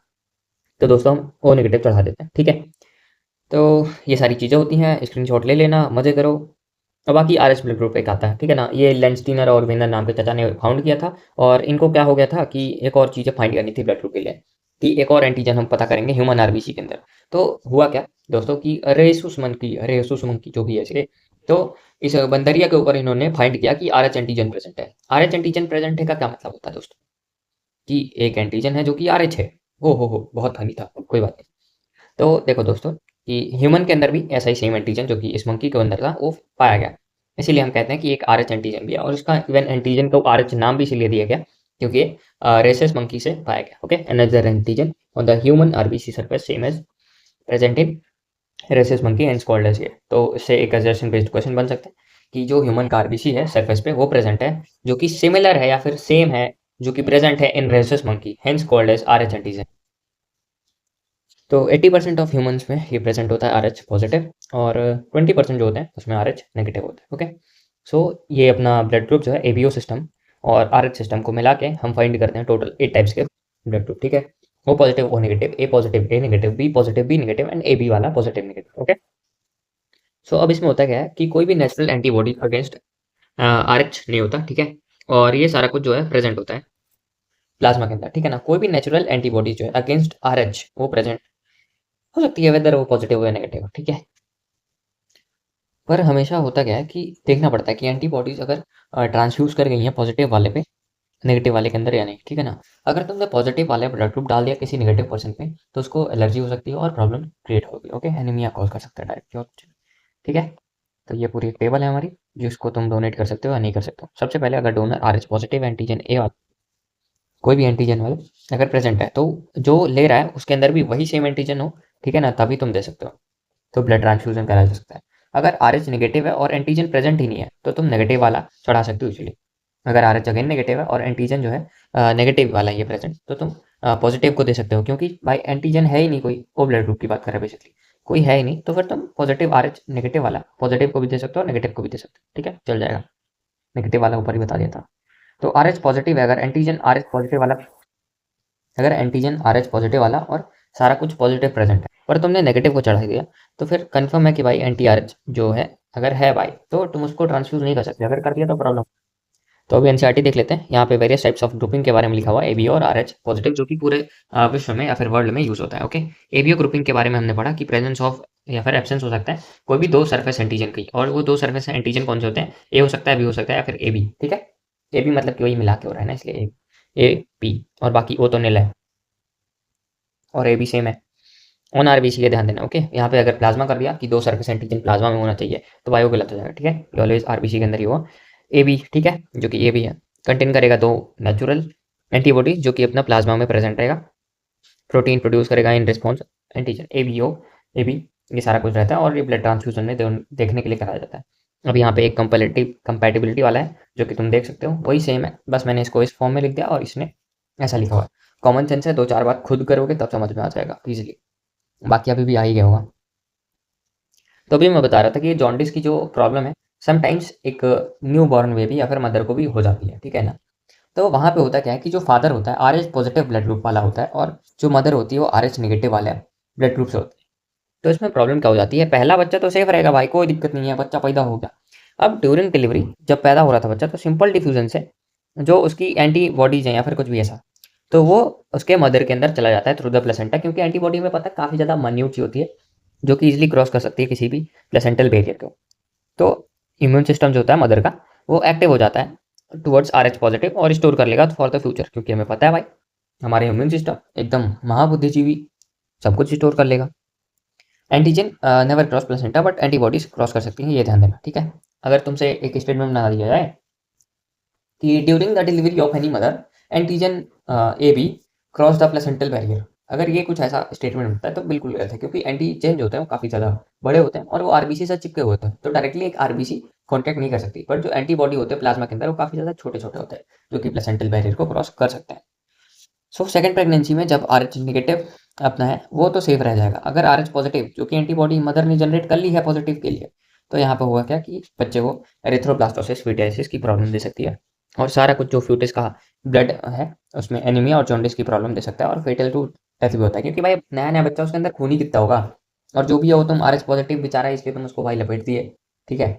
तो हमेशा याद रखना है, अपनी मम्मी को हमेशा पॉजिटिव रखना है। अगर तुम्हारी मम्मी नेगेटिव हो गई दोस्तों तो तुम्हारा सेकंड बच्चा प्रॉब्लम में हो सकता है अगर उसने क्रॉस कर दिया। अच्छा, इन सब चीज़ों का प्रिवेंशन भी तो होना चाहिए, ऐसे थोड़ी ना भाई, हम डॉक्टर किस लिए हैं, ऑफकोर्स इलाज के लिए।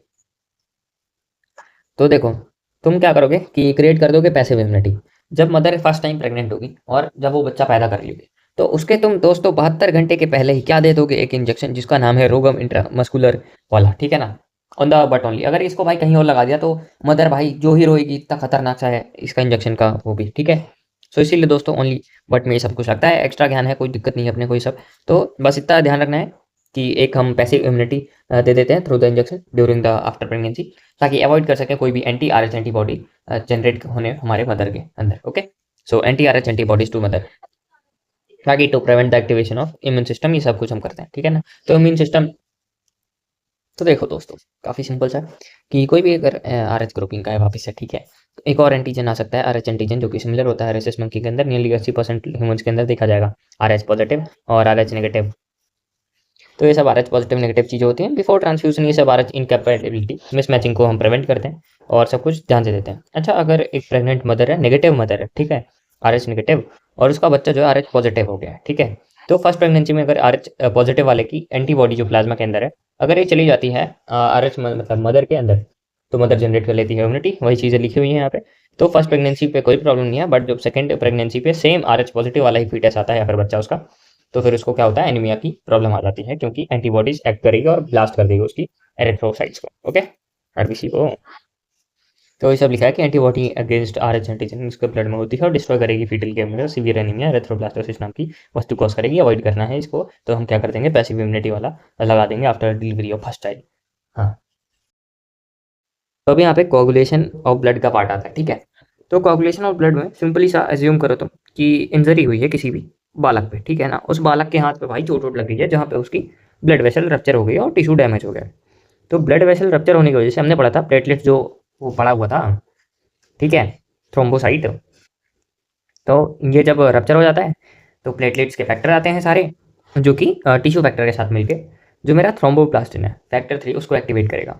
इट मीन्स कि जो फैक्टर 7 है वो एक्टिवेटेड होता है by the tissue damage and all, ठीक है ना। बाकी फैक्टर्स यहाँ पे लिखे हुए हैं। अब फैक्टर्स के बारे में पूछा नहीं जाता है ज़्यादातर, बट स्टिल तुम एक बार देख लो, ठीक है ना। लाइक पहला फैक्टर तो फाइब्रिनोजेन ही अपना और प्रोथ्रोम्बिन एंड ये सारा कुछ, ठीक है। तो जो एकदम पैक कराता है उसको टॉप पे रखा है, और बाकी फिर जो ऐसा है चेन टाइप से, ठीक है। तो सबसे पहला थ्रोम्बोप्लास्टिन जो है वो फैक्टर 3 होता है और वो एक्टिवेट कराएगा थ्रोम्बोकाइनेस को। Got it. थ्रोम्बोप्लास्टिन एक्टिवेट कराएगा थ्रोम्बोकाइनेस एंजाइम कॉम्प्लेक्स को, जो कि प्रोथ्रोम्बिन को इनएक्टिव फॉर्म से एक्टिव बनाएगा थ्रोम्बिन बना के। अब ये थ्रोम्बिन जो है वो एक्टिवेट करेगा इनएक्टिव फाइब्रिनोजन को इनटू फाइब्रिन। फाइब्रिन क्या है, जस्ट एक नेटवर्क ऑफ फाइबर है, ओके, जो कि एक्टिव इनसोल्यूबल है, मतलब एक्टिव फॉर्म में इनसोल्यूबल है इन अपना ब्लड। ऑफ कोर्स सोल्यूबल हो जाएगा तो फिर वो क्लॉट ही नहीं कर पाएगा ना, कॉमन सेंस दोस्तों। तो हमने क्या पढ़ा, थ्रोम्बोप्लास्टिन थ्रोम्बोप्लास्टिन एक्टिवेट करेगा थ्रोम्बोकाइनेस को, थ्रोम्बोकाइनेस प्रोथ्रोम्बिन को थ्रोम्बिन में कन्वर्ट करेगा जो कि एक्टिव है, और फिर ये थ्रोम्बिन एक्ट करेगा फाइब्रिनोजन पे जो कि इनएक्टिव से एक्टिव बनाएगा तो फाइब्रिन बनेगा। ओके, ब्लड क्लॉट कैसे होता है, बेसिकली नेटवर्क ऑफ फाइब्रिन होते हैं, इसके फाइबर्स होते हैं दुनिया भर के, जो कि डेड और डैमेज वाले फॉर्म्ड एलिमेंट्स हैं उनको रोकता है बहने से, और ठीक है। तो विटामिन के काफ़ी ज़्यादा एसेंशियल हो जाता है, ठीक है, for the factor 2 and factor 7, ठीक। इसके बाद विटामिन के की डिफिशियंसी अगर किसी को हो जाती है तो एक्सेसिव ब्लीडिंग होती है, जिसको हम हैमरेज बोलते हैं कि भाई ब्रेन हैमरेज हो गया, मतलब कि ब्लड के अंदर पूरा वो ब्लड ही ब्लड हो गया है पूरा, ठीक है ना, उसकी blood vessel rupture and all हो गई है। और दूसरा यूज़ है अपना विटामिन के बारे में कि ये क्या होता है कि अगर कोई भी बच्चा उसको एनीमिया हो गई है या फिर खून की कमी या फिर जॉन्डिस है वगैरह, ठीक है, तो उसमें विटामिन के का उसको इंजेक्शन लगाया जाता है। तो एनसीईआरटी में अगर मैं देखूँ, ओके, एक और चीज़ बचा हुआ है कि plasma with the clotting factors जो कि इनएक्टिव फॉर्म में पड़ा हुआ रहता है उसको हम एक्टिव कराते हैं, जो कि series of enzyme linked cascade process है। लाइक जैसे ट्रेन का डब्बा भाई एक के बाद एक आता रहता है, वैसे ही ये प्रोसेस चलती रहती है। जैसे प्लास्टिन, ये थ्रोम्बोप्लास्टिन, ये किया तो ये आ गया, ये किया तो ये वाला थ्रोम्बिन बना, इससे बना, फिर इससे बन गया, तो ऐसा चेन बना रखा है, इसलिए इसको कैस्केड प्रोसेस बोलते हैं, ठीक है। तो वही इंजरी हुई है, ब्लड स्टॉप हो जाता है, क्यों, तुमने कभी सोचा है क्या।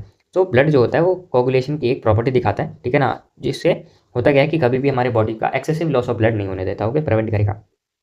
तो डार्क रेडिश ब्राउन कलर का स्कम होता है, स्कम कुछ नहीं भाई, पपड़ी ऐसे जो ऊपर ऊपर सी लग जाती है जब कभी भी चोट अगर लगी हो तुम्हें, ठीक है ना, साइट ऑफ कट या फिर injury over a period of time, जहाँ पे वो लगा हुआ होता है।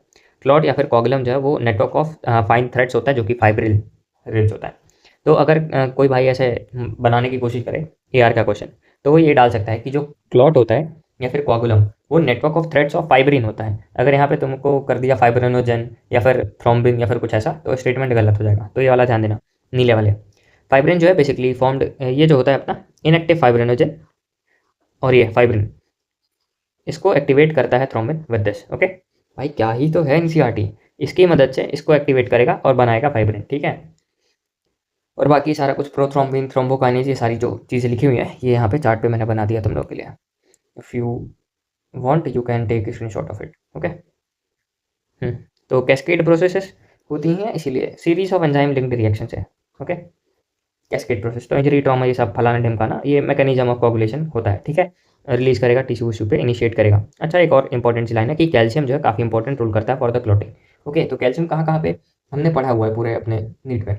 सबसे पहले हमने देखा था लोकोमोशन वाले चैप्टर पे, जहाँ पे कैल्शियम बहुत ज़्यादा काम आता है। इसके बाद फोटोसिंथेसिस में कैल्शियम काफ़ी ज़्यादा आता था, MgMn और कैल्शियम वाला रोल, ठीक है। तो यहाँ पे कैल्शियम और मैग्नीशियम आयंस इंपॉर्टेंट होते हैं। कैल्शियम लोकोमोशन और एक कोagulation, और एक और जगह पे होता है वो है मेरा फोटोसिंथेसिस वाला चैप्टर, ओके। सो इनएक्टिव फाइब्रिनोजन को थ्रोम्बिन यूज़ करके हम फाइब्रिन बनाते हैं।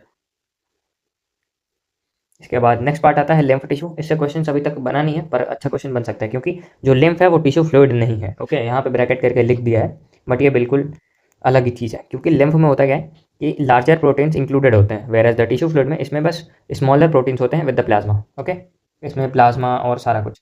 तो लिम्फ होता क्या है बेसिकली? बेसिकली सिंपल सा है कि जब भी तुम्हारा ब्लड ब्लड ऐसा कैपिलरी से एक्सचेंज हो रहा है तो कुछ ऐसा भाई बूंद के फॉर्म पे टप टप करके नीचे गिर जाता है, ठीक है ना।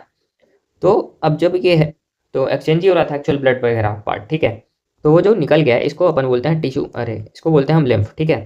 अब जो लिम्फ अलग होगा, बाकी अगर तुम्हारा टिश्यू के बीच में हो रहा है समथिंग, ठीक है ना, तो जब इन दोनों के बीच में हो रहा है और इनसे थोड़ा बहुत जब गिर जाता है, ठीक है ना, अब ड्यू टू इधर फिल्ट्रेशन टाइप से समथिंग हो रहा है, ठीक है, तो जो टिश्यू फ्लूइड है ना उस पर मेजर या फिर लार्जर प्रोटीन्स है ना वो स्केप नहीं कर पाते हैं, वेरएज जो छोटे वाले हैं ये एक्सचेंज पे ऐसा बूंद बूंद करके गिर सकते हैं। अगर लार्ज वाला है तब तो ऐसे डायरेक्टली चला जाएगा ना समथिंग। सो तुम ऐसा समझ सकते हो एनालॉजी से, ठीक है। So no RBC platelets, colourless होता है सिंपल सा और क्लॉट करेगा बट बहुत स्लोअर देन द ब्लड। तो ये भी अच्छा स्टेटमेंट है कि क्या लिम्फ कभी क्लॉट करता है? तो हाँ बिल्कुल करता है क्लॉट। क्लॉट मतलब वो जमना। इंपॉर्टेंट कैरियर है of course for the nutrient hormone and transport of various other. तो फैट जो है एब्जॉर्ब करता है थ्रू द लिम्फ सिंपल सा। और लैक्टिल्स होते हैं, लैक्टिल्स कुछ नहीं भाई ऐसे ऐसे से स्ट्रक्चर होते हैं जिसमें ऐसा ऐसा प्रेजेंट होता है। तो जब एक्सचेंज होता है तो ये सारा कुछ इनसे एब्जॉर्ब होकर चला जाता है। ओके, सो टिश्यू फ्लूइड क्या है? बहुत सारे पानी वानी तो रहता है, सॉल्युबल सॉल्ट्स रहते हैं और मूव करता है स्पेस ऑफ द सेल, ठीक है। प्लाज्मा मेरा टिश्यू फ्लूइड तुम कह सकते हो क्योंकि उसके अंदर सेम मिनरल डिपोजिशन है। तो एक्सचेंज ऑफ न्यूट्रेंट ऑलवेज होता है with this fluid, tissue fluid कहते हैं। तो टिश्यू फ्लूइड में होता क्या है? Blood minus larger protein plus अपना फॉर्म एलिमेंट्स, ठीक है। तो ब्लड के अंदर से तुम सारे फॉर्म्ड एलिमेंट्स 45% हटा दो और लार्जर प्रोटीन्स जो थे 6 से 8% वो भी हटा दो। तो जो बच रहा है प्लाज्मा टाइप समथिंग सा 55% वाला, वो सारी चीज़ें टिश्यू फ्लूइड के अंदर रहेंगी, ठीक है ना। तो तुम ये भी बोल सकते हो प्लाज्मा माइनस लार्जर प्लाज्मा के प्रोटीन्स। ओके, आओ दोस्तों एनसीईआरटी देखते हैं। हमें पता है कि जो खून है वो कैपिलरी से डिफ्यूज़ होता रहता है इन टिश्यू। तो सम वाटर जो होता है कुछ पानी सा और बहुत सारे छोटे छोटे जो वाटर सोल्यूबल सब्सटेंसेस हैं सेल के, वो सेल और टिश्यू के बीच में होता क्या है कि लार्जर प्रोटीन को छोड़ के जो और फॉर्म्ड एलिमेंट्स हैं ब्लड वेसल के टाइम पे जब एक्सचेंज हो रहे हैं तो होता क्या है दोस्तों कि जो छोटे छोटे हैं वो गिर जाते हैं और वो लिम्फ के अपने लिम्फ वेसल या फिर उसमें डिपोजिशन में चले जाते हैं। लाइक अभी नेटवर्क कैसा होता है वो तो मैं बना के नहीं बता सकता, बट ऐसा तुम समझ लो, ठीक है। इसके बाद दूसरा क्या है? इंटेस्टिनल फ्लूइड या फिर टिश्यू फ्लूइड। अरे वही है टिश्यू के बीच का फ्लूइड जो कि सेम मिनरल डिपोजिशन होता है जैसे कि प्लाज्मा में होता है। अच्छा है कि टिश्यू फ्लूइड सेम होता है mineral deposition that is in plasma. Okay, बाकी एक्सचेंज ऑफ न्यूट्रिएंट गैसेस ये सब कुछ जो है ब्लड और सेल के बीच में होता रहता है ऑलवेज थ्रू दिस फ्लूइड। ये भी एक अच्छा स्टेटमेंट है कि क्या ब्लड और सेल का जो होता है पूरा ट्रांसपोर्ट वो बस टिश्यू फ्लूइड की वजह से होता है। तो ये भी तुम कह सकते हो क्योंकि ब्लड जो है वो इवेंचुअली जब टिश्यू से टिश्यू देता रहता है वो एक दूसरे पे ऐसा। अब ये तो बिल्कुल मत कहना कि हर एक से कनेक्टेड रहता है हर एक टिश्यू, ऑफकोर्स वो पास ऑन करते रहते हैं न्यूट्रिएंट्स, तो उस टाइम पे वो गिरता है, ठीक है। इसी को हम लिम्फेटिक सिस्टम बोलते हैं जो कि कलेक्ट करता है इसी फ्लूइड को जो कि ड्रेन हो जाता है बैक वापस से अपना मेजर वेन्स सुपीरियर वेना का फ्लूइड जो है वो इसी को लिम्फ कहते हैं, ठीक है। तो अब लिम्फ में क्या रहता है? लार्जर प्रोटीन्स भी इंक्लूडेड हो जाते हैं बाद में सारा कुछ। तो लिम्फ मेरा एक कलरलेस फ्लूइड है जो कि रिस्पॉन्सिबल है फॉर द इम्यून रिस्पॉन्स और इंपॉर्टेंट कैरियर है for the nutrients hormones etcetera. Fat absorb करेगा लिम्फ से through the lymph in the lacteals. Lacteals कुछ नहीं भाई इंटेस्टाइनल की अपनी विलाई है, उसी के अंदर ऐसा ऐसा कुछ स्ट्रक्चर रहता है ऐसा। तो इनसे एब्जॉर्ब होकर सारा कुछ वापस से यूज़ होता है, ठीक है। तो ये इंटेस्टाइनल विलाई से हो जाता है सारा काम।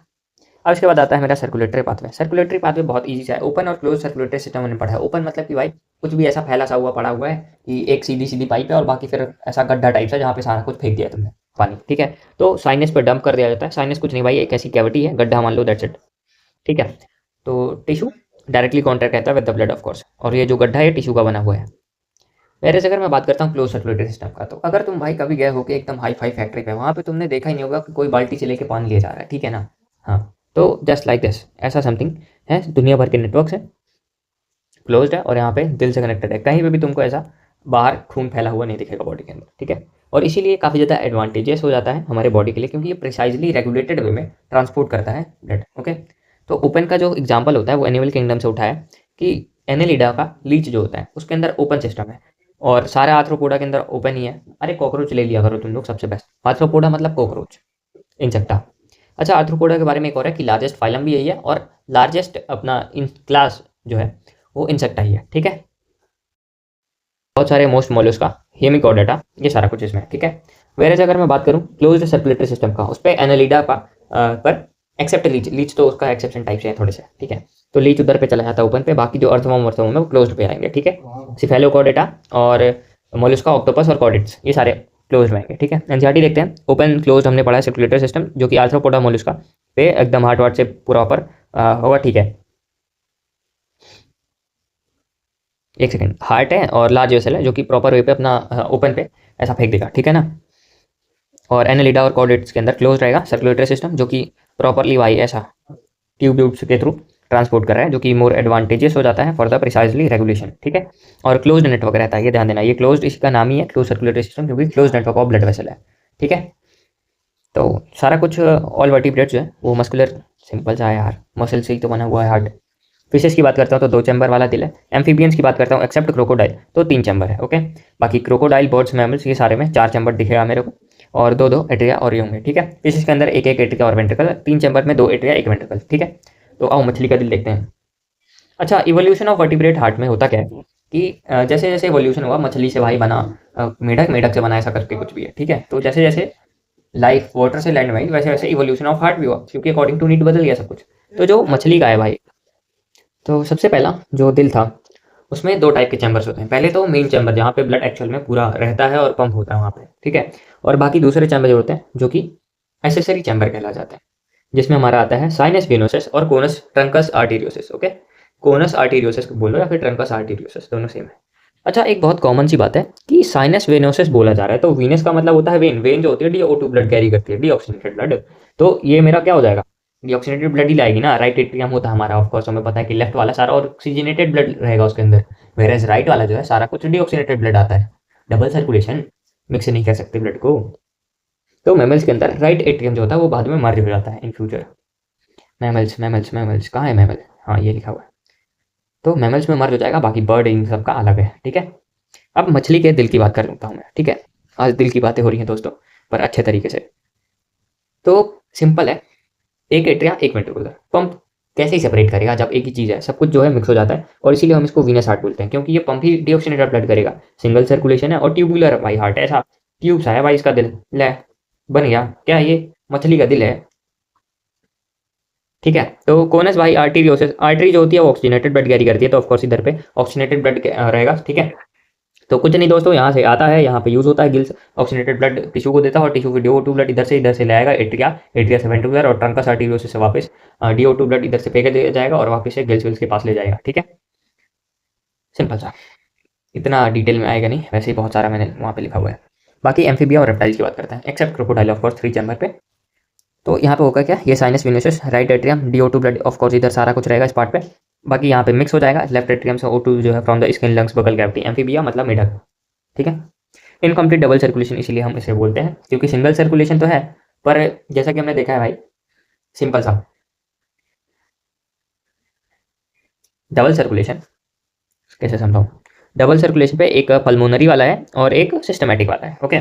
तो यहाँ पे एक और बात है कि ये सिंगल सर्कुलेशन तो है, पर तुम इसको इनकम्प्लीट डबल सर्कुलेशन इसलिए बोल सकते हो क्योंकि जो फ्रॉग वाला चैप्टर है मेरा, मतलब कि वो स्ट्रक्चरल ऑर्गेनाइजेशन, तो वहाँ पे लिखा हुआ है, उसकी समरी पे जब तुम पढ़ोगे तो वहाँ पे देखोगे कि जो फ्रॉग है एम्फीबिया, इसमें बोल दिया गया है कि फ्रॉग भाई इनकम्प्लीट डबल सर्कुलेशन कराता है, ठीक है। तो इसलिए यहाँ पे मैं बोल रहा हूँ कि इनकम्प्लीट डबल सर्कुलेशन होता है, ठीक है। क्योंकि फ्रॉग की समरी में लिखा हुआ है ना, तो अगर वो ब्लड और इसका मिक्स करके बनाना चाहेगा तो ऐसे बना सकता है कि जो एम्फीबियंस एंड रेप्टाइल्स है उसमें इनकम्प्लीट डबल सर्कुलेशन मिलता है, सिंगल सर्कुलेशन नहीं, ऐसा करके तो उसमें ऐसा ये चल जाएगा काम, ठीक है। सो आर्टेरियोसिस का काम वही है, मिक्स्ड ब्लड फिर करेगा अपना, क्या ही करेगा सिंगल वेंट्रिकुलर पे था। और बाकी दिल की मेम्ब्रेन तो पता ही है तुम्हें। और रेप्टाइल्स में भी बस होता क्या है कि इनकम्प्लीट सेप्टा ये जो है पूरा नहीं, यहाँ तक नहीं, पूरा अपना यहाँ तक फॉर्म्ड होता है, ओके, आधा। तो इसीलिए बस इतना ही फर्क होता है, बाकी फिर अपना एकदम नेक्स्ट लेवल। देखो भाई कितना सुंदर बनाया हूँ यार मैं, कभी कभी तो लगता है पूरा आर्टिस्ट मैं ही हूँ, क्या कहते हो दोस्तों। रुको इसको मैं नीचे ले जाता हूँ, ज़्यादा अच्छा लगेगा। कोई छूटा तो नहीं, एक सेकंड।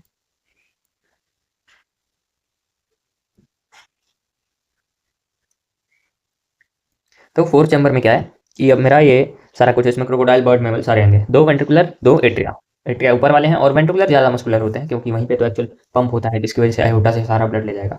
तो अभी मैं तुमको यहाँ से सर्कुलेशन समझा देता हूँ। डीऑक्सीजनेटेड ब्लड जो है वो मेरा पल्मोनरी आर्टरी वही ले जाएगी, ठीक है, ये लंग्स पे ले जाती है। बाकी डीऑक्सीजनेटेड ब्लड टिश्यू से यूज़ करके इनफीरियर वेना कावा क्या करेगी, यहाँ पे डंप करेगी। वेट कहाँ है इसका पेन, तो ये इधर पे सारा कुछ डंप करेगी, जिसकी वजह से फिर ये मेरा अलग पूरा सप्टा है, ठीक है। तो उसकी वजह से DO2 ब्लड क्या करेगा, पल्मोनरी आर्टरी में जाएगा। अब ये पल्मोनरी आर्टरी जो है हमने पढ़ा है कि लंग्स से कनेक्ट होगी। पल्मोनरी मतलब लंग्स, आर्टरी मतलब कि वो यहाँ पे एक्सेप्शन है कि ये DO2 ब्लड कैरी कर रही है, ओके, यही बस एक्सेप्शन है। तो ये ऊपर ले जाएगी कहाँ, लंग्स पे, तो लंग्स पास ऑक्सीजनेट करके ये पल्मोनरी वेन पे करेगी ड्रम। तो फिर ये क्या करेगा, लेफ्ट से पूरा इधर आएगा और फिर ये अयोटा पे वेल क्लोज होके अयोटा से फिर ये टिश्यू पे जाएगा, ओके। बहुत सिंपल सा है। क्या क्या मैंने बताया, मेरा सारा कुछ इन्फीरियर जो टिश्यू से यूज वाला डीऑक्सीजनेटेड ब्लड जो है वो ऊपर से ले आएगा राइट साइड पे, राइट वेंट्रिकुलर पे सारा कुछ एकदम भर जाएगा। ये सेप्टा है यहाँ पे, ताकि ये जो राइट एट्रियम है मिक्स ना हो जाए इसके साथ, ठीक है। तो इसकी वजह से सेप्टा बनाता है। तो फिर ये जब ऐसा दबता है, कॉन्ट्रैक्ट करेगा वेंट्रिकुलर, तो ये पल्मोनरी आर्टरी से ये लंग में ले जाएगा, जहाँ पे ये DO2 ब्लड वापस से ऑक्सीजनेट हो सकते हैं, ठीक है। फिर ये जो ऑक्सीजनेटेड ब्लड है पल्मोनरी आर्टरी से रहेगा, फिर वो पल्मोनरी आर्टरी राइट पे सारा कुछ ले आएगी दिल पे, और फिर ये जब कॉन्ट्रैक्ट करता है तो अयोटा वाली वेल से और दुनिया भर की यहाँ पे पाइप्स रहती हैं जो कि और लाती है, उससे मतलब नहीं है अपने को। तो मेन डबल सर्कुलेशन इसी चीज़ से होता है, ठीक है। डबल सर्कुलेशन, एक पल्मोनरी सर्कुलेशन होता है और दूसरा सिस्टमिक सर्कुलेशन। पल्मोनरी पे अपना जो मेरे फेफड़े हैं, ये दो फेफड़े, ये कहाँ से पे ले जाएंगे, ये दिल पे ले जाएंगे, और वेयर एज सिस्टमिक पे दिल वाला मेरा टिश्यू पे ले जाएगा, ठीक है। सिंपल सा। तो आओ दोस्तों, सबसे पहले हम देखते हैं ह्यूमन सर्कुलेटरी सिस्टम। हमारा दिल होता कैसे है दोस्तों, बहुत सिंपल सा है। ब्लड वेसल और ब्लड दुनिया भर का रहेगा। हार्ट जो है वो मेरा मीजोडर्मली डिराइव्ड होगा, ठीक है। हार्ट जो है मीजोडर्मल ओरिजिन का होता है। थोरेसिक कैविटी क्या होती है दोस्तों, मान लो ये तुम्हारा शरीर है एकदम निचले लेवल, या तुम्हारा डायोफ्राम डोम शेप्ड का। तो डायाफ्राम के ऊपर वाला सारा कुछ क्या होता है, थोरेसिक कैविटी, और इसके नीचे वाला एब्डोमेन कैविटी। तो थोरेसिक कैविटी कहाँ लिखा हुआ है, थोरेसिक, हाँ, थोरेसिक कैविटी में हमारा दिल होता है। तो ये जो थोरेसिक कैविटी है दोस्तों, पहले तो मैं फेफड़े बना दूँ अच्छे से। तो ये जो फेफड़े हैं और यहाँ पे ये तुम्हारा दिल, ठीक है। ये कार्डियक नॉच कहलाया जाता है, जो लंग पे होता है लेफ्ट साइड पे। ये लेफ्ट साइड है और ये राइट साइड है। तो कुछ ऐसा सिस्टम रहता है, ठीक है।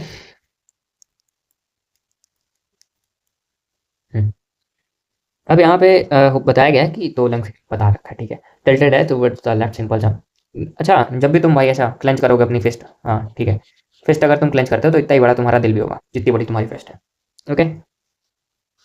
Protected by the double membranous bag pericardium. तो जैसा मैंने लंग्स में बताया था, लंग्स की दो पन्नी प्लूरा मेम्ब्रेन होती है, वैसे यहाँ पे दिल में भी दो पन्नी है, जो कि बोला जाता है इसको क्या क्या बोलेंगे गाइस, यहाँ की पन्नी को बोलते हैं हम पेरिकार्डियम, ठीक है। और पेरिकार्डियम के बीच का पेरिकार्डियम फ्लूइड, सिंपल सा ऑब्वियस है दोस्तों, पेरिकार्डियम फ्लूइड।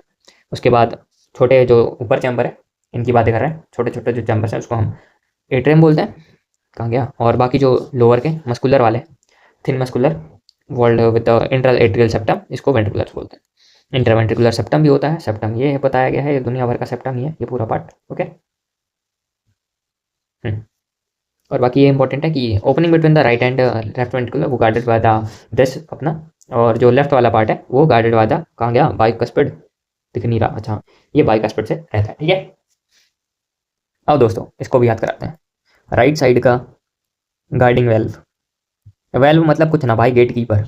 और लेफ्ट मतलब लेफ्ट साइड का अपना गार्डिंग वेल्व जो होता है वो बाइकस्पिड। बाइकस्पिड पे अपना ये मान लो तुम्हारी वो है ब्लड वेसल, जिसमें से ये पूरा ऐसा ऐसा रहता है, ठीक है। तो दो मस्कुलर फ्लैप रहते हैं और ये ऐसा क्लोज करता है।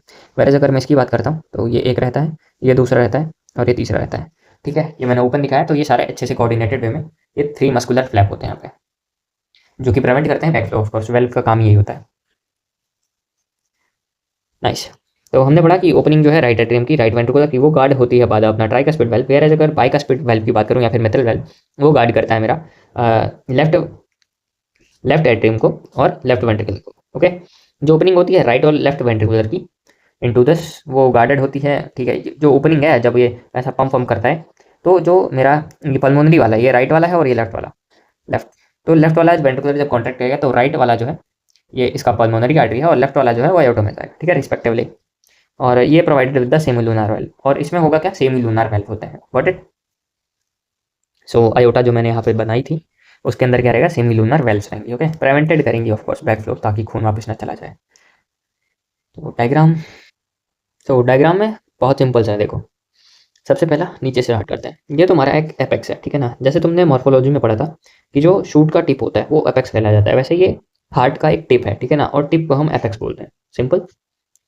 इसके बाद ये मेरा ज़्यादा मस्कुलर है, क्लियरली विजिबल है वेंट्रिकुलर, और वेयर एट्रिया काफ़ी ज़्यादा मस्कुलर नहीं है, सिंपल सा, ठीक है। उसके बाद मेरा क्या है, ये सेप्टा, इसको हम सेप्टा बोलते हैं, ठीक है। ये मेरा सेप्टा क्लियरली नहीं होता कि इसमें रेप्टाइल में क्लियरली नहीं डेवलप होता, उसमें आधा रहता है, जिसकी वजह से इधर इधर ब्लड मिक्स हो जाता है। वेरएज जो अपन मैमल्स हैं, बर्ड्स हैं, उसमें पूरा वेंट्रिकुलर है, मतलब पूरा ये है सेप्टम, इंट्रावेंट्रिकुलर सेप्टम, जिसकी वजह से ब्लड मिक्स नहीं होता। ओके, इसके बाद ये लेफ्ट वाला है, ये राइट वाला है, सिंपल सा। ये हो गया, ये हो गया, ये भी हो गया, ये भी हो गया। अब ये कोऑर्डिनेट टेंडन है, इसको हम पेपिलरी मसल से भी बना हुआ होता है, सिंपल सा, ठीक है ना। ये कुछ नहीं, बस अच्छे से प्रॉपरली ये सारा कुछ चलता रहे, कॉन्ट्रैक्शन एंड ये सारा, जिसकी वजह से ब्लड एफिशिएंटली वर्क कर सके, और ये सारा जो वेल है उनको कंट्रोल करने में काम आएगा। ओके, इतना ज़्यादा है नहीं, क्योंकि एनसीईआरटी में जस्ट लेवल किया हुआ है, पूछा नहीं है कुछ भी इसके बारे में। उसके बाद ये बंडल ऑफिस, और ये एवी नोड राइट एट्रियम, बाकी ये राइट एट्रियम है, लेफ्ट एट्रियम है, सिंपल सा। अब ये जो मेजर है, जो कि एक्चुअल में तुम्हारा हर जगह पास कराएगी ऑक्सीजनेटेड ब्लड, इसको हम आयोटा बोलते हैं, ठीक है ना। और बाकी ये पल्मोनरी आर्टरी और वेन है, वेन जो है ये O2 ब्लड कैरी करेगी, और आर्टरी जो है पल्मोनरी वाली, बस ये एक्सेप्शन है, ध्यान देना। पल्मोनरी आर्टरी जो है ये DO2 ब्लड कैरी करेगी। Okay, DO blood. अब मैं बात करता हूँ इन सब चीज़ों को हटा के थोड़ा सा, बाकी और क्या बच रहा है फिर। वीना केवा सुपीरियर और इन्फीरियर दोनों होती है। सुपीरियर मतलब जो अपर पार्ट ऑफ बॉडी का डिऑक्सीजनेटेड ब्लड कैरी करे, और इन्फीरियर मतलब लोअर पार्ट्स ऑफ बॉडी का जो DO2 ब्लड कैरी करे, वो वीना कावा होती है। और मेजर वीना कावा में सारा कुछ डंप करेगी यहाँ पे ब्लड, ठीक है, टिश्यू टू ब्लड लेके आती है। सो ये हो गया। अब मैं क्या बता रहा था तुम्हें, ये सारा हटाओ हटाओ हटाओ हटाओ। ऐसे नोड, इसको हम पेसमेकर बोलते हैं, और एवी नोड, इसको एवी नोड बोलते हैं, और इसको ऐसे नोड बोलते हैं। ये पेसमेकर है जो कि मैक्सिमम एक्शन पोटेंशियल जनरेट करेगा, और ये एवी नोड है जो कि 60 से 70, और ये 70 से 75, ये 60 से 65 करेगा। इसके बाद मेरा बंडल ऑफ हिज आता है, ठीक है। तो ये मेरा हो गया ऐसे नोड, ये हो गया मेरा एवी नोड। एवी नोड से जुड़ा हुआ है अपना बंडल ऑफ हिज, जो कि सेपरेट करेगा दो में, जिसको हम बोलते हैं परकंजे फाइबर्स एंड ऑल, ठीक है। फिर ये फाइबर्स पूरे में एक्शन पोटेंशियल जनरेट करेगा, जिसकी वजह से अपना जो वेंट्रिकुलर है वो कॉन्ट्रैक्ट करके पूरा कंडक्शन करेगा। ओके, सो देखो, जो पूरा मेरा दिल है वो कार्डियक मसल से बना हुआ है। हमने पढ़ा है मसल वाले में कि कार्डियक मसल थोड़ी सी एक्सेप्शनल मसल्स होती हैं। ओके, और ये सेल साइकिल में पढ़ा है कि always in G naught stage में रहती हैं, लाइक कभी भी डिवाइड नहीं करती हैं, और प्रोलिफरेट और मेटाबोलिक, ये प्रोलिफरेट नहीं करेगी, डू नॉट प्लोरिफलेट, और मेटाबॉलिक एक्टिव रहेंगी, ये ध्यान देना, ठीक है। प्रोलिफरेट का मतलब कि डिवाइड नहीं करेगी, that's it. Okay, so metabolically active है, ध्यान देना। और जब से मैं बोल रहा हूँ वेंट्रिकुलर जो है मच थिकर रहती है एट्रिया से, वॉल्स। इसके बाद दुनिया भर के नोडल टिश्यू होते हैं, जो कि अभी हमने बताया, ऐसे नोड, एवी नोड, और बंडल ऑफ परगंजे फाइबर्स, ये जो कि डिस्ट्रीब्यूटेड रहेगा पूरे दिल में। अब ये पैच होता है छोटा सा, जो कि टिश्यू से बना हुआ है। अपर जो मेरा ऐसे नोड है, ऐसे नोड की लोकेशन ये कहाँ पे है, upper right corner, upper right atrium का कॉर्नर पे, ठीक है ना, अपर कॉर्नर ऑफ राइट एट्रियम पे प्रेजेंट है ऐसे नोड, ठीक है। और ऐसे नोड 70 से 75 एक्शन पोटेंशियल जनरेट करता है। उसके बाद मेरा एवी नोड जो है वो लेफ्ट साइड पे, एवी नोड जो है वो लेफ्ट कॉर्नर पे राइट एट्रियम पे ही है, लेफ्ट कॉर्नर पे, लोअर लेफ्ट कॉर्नर हो गया, लोअर लेफ्ट कॉर्नर पे राइट एट्रियम के पास है, क्लोज टू, और पास है, और क्लोज टू किसके है, मेरा ये जो ऐसा बनाया था मैंने, सेप्टम कहाँ गया वो, हाँ, एट्रियो वेंट्रिकुलर सेप्टम, इसके क्लोज है, ठीक है, एट्रियो वेंट्रिकुलर सेप्टम। ओके, इसके बाद एवी बंडल आता है, कंटिन्यू करेगा एवी बंडल, जो कि पास करेगा एवी अपना सेप्टा पे अपना बंडल ऑफ हिज होता है, सिंपल सा, लिखा नहीं है। और टॉप ऑफ द इंटरव्यू ये सारा कुछ इमीडिएट डिवाइड करेगा राइट और लेफ्ट बंडल पे, वो जो हमने बताया था ना कि इधर से जाएगा और राइट और लेफ्ट पे डिवाइड करेगा, वो लिखा हुआ है। और फिर इसी को हम बोलते हैं थ्रू आउट, जो सारा कुछ मैंने यहाँ पे बनाया था, इसको हम पुरकंजे फाइबर्स बोलते हैं। अब नोडल टिश्यू के पास एक एबिलिटी होती है जो कि जनरेट करता है action potential without any external stimuli, जो कि ऑटो एक्साइटेबल होती है, ठीक है। तो ऐसे नोड 70 से 75 बार करेगा, एवी नोड 60 से 65। अच्छा, इसका एक्शन पोटेंशियल कैसे होता है, ऐसे नोड जो कि पेस मेकर होता है, ठीक है। इसके बाद एवी नोड, इसके बाद मेरा बंडल ऑफिस, या फिर एवी नोड के बंडल्स बोल दो, या फिर इसके बाद आएगा मेरा पुरकंजा फाइबर्स, ठीक है। ये मेरा 70 से 75 बार करेगा, ये 60 से 65, और ये 40 से 45, और ये 20 से 30 समथिंग, ठीक है। एक्शन पोटेंशियल है, यहाँ पे लिखा नहीं हुआ है, बट इंपॉर्टेंट है जानना। रिस्पॉन्सिबल है for the initial maintenance of rhythmic contraction of heart, ये मेरा क्या करेगा, मेंटेन करेगा सबसे पहले तो रिदमिक कॉन्ट्रैक्शन ऑफ हार्ट, ठीक है। और इसीलिए इसको हम पेसमेकर बोलते हैं, जो मैंने लिख दिया यहाँ पे। और जो हमारा हार्ट है नॉर्मली वो 70 से 75 टाइम्स बीट करता है। ओके, अब कार्डियक साइकिल के बारे में बात करते हैं। कार्डियक साइकिल कुछ नहीं है, एक कैसे अपना सारा कुछ डिवाइडेड है उसके बारे में है, ठीक है। ये मेरा एट्रिया साइस्टोल है, ये वेंट्रिकुलर सिस्टोल है, और ये मेरा जॉइंट डायस्टोल है, ठीक है। ये 0.4 सेकंड, ये 0.1 सेकंड, ये 0.3 सेकंड। सो टोटल जो कार्डियक साइकिल होती है, एक साइकिल, वो होती है मेरी 0.8 सेकंड्स की, ठीक है। तो ये पूरा ऐसे साइकिल रहता है। और बस ये बताया गया है कि ये जो एट्रिया सिस्टोल है, अच्छा, ये जो मैंने यहाँ पे ये बनाया हुआ है कि ऐसे ऐसे, तो एक्शन पोटेंशियल जो ट्रैवल करता है ऐसे से एवी, एवी से BOH, और BOH से अपना परकंजा फाइबर्स पे, ठीक है। क्लियर हो गया दोस्तों? ओके। अब कार्डियक साइकिल जो है ये 4 चैम्बर है, रिलैक्स स्टेट में पड़ा है। जॉइंट डायस्टोल पे अपना ये रहेगा, ठीक है। और ट्राइकास्पिड बाइकास्पिड वाल्व ओपन हो जाएंगे ताकि पल्मोनरी वेन और वेना का ब्लड ब्लड फ्लो करे, सिंपल सा। ओके।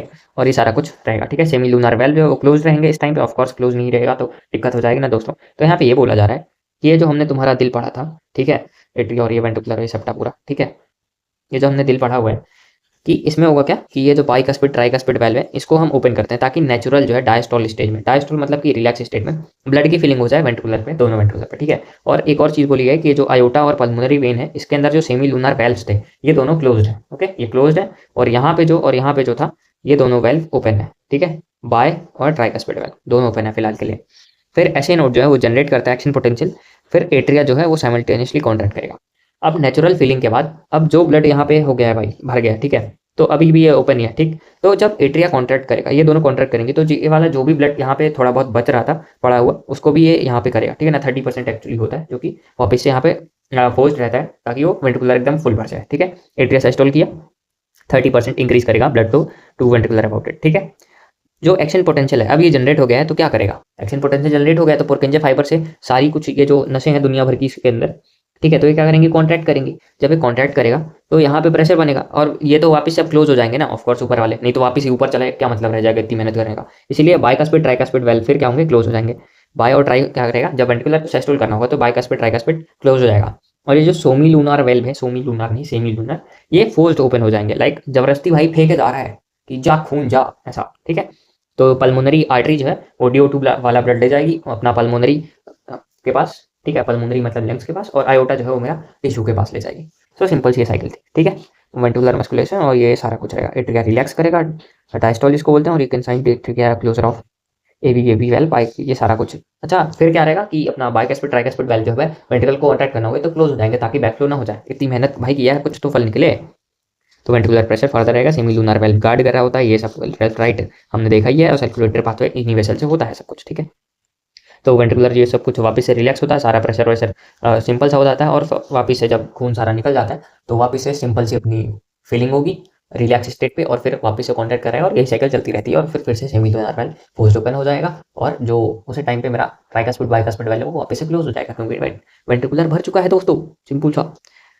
डिक्लाइन विक्लाइन ये सारा कुछ है, प्रेशर वरेशर एम्पटी, ठीक है। तो ये सारा कुछ वही सारा लिखा है जो मैंने बताया है। तो अगर तुम्हें लाइंस पढ़नी भी है तो इतना ज़्यादा कुछ नहीं है, वही फोर जीरो पेन बताएगा कि ऐसा वैसा है, ठीक है। ओके, एम्पटी हो जाता है वेन साइज।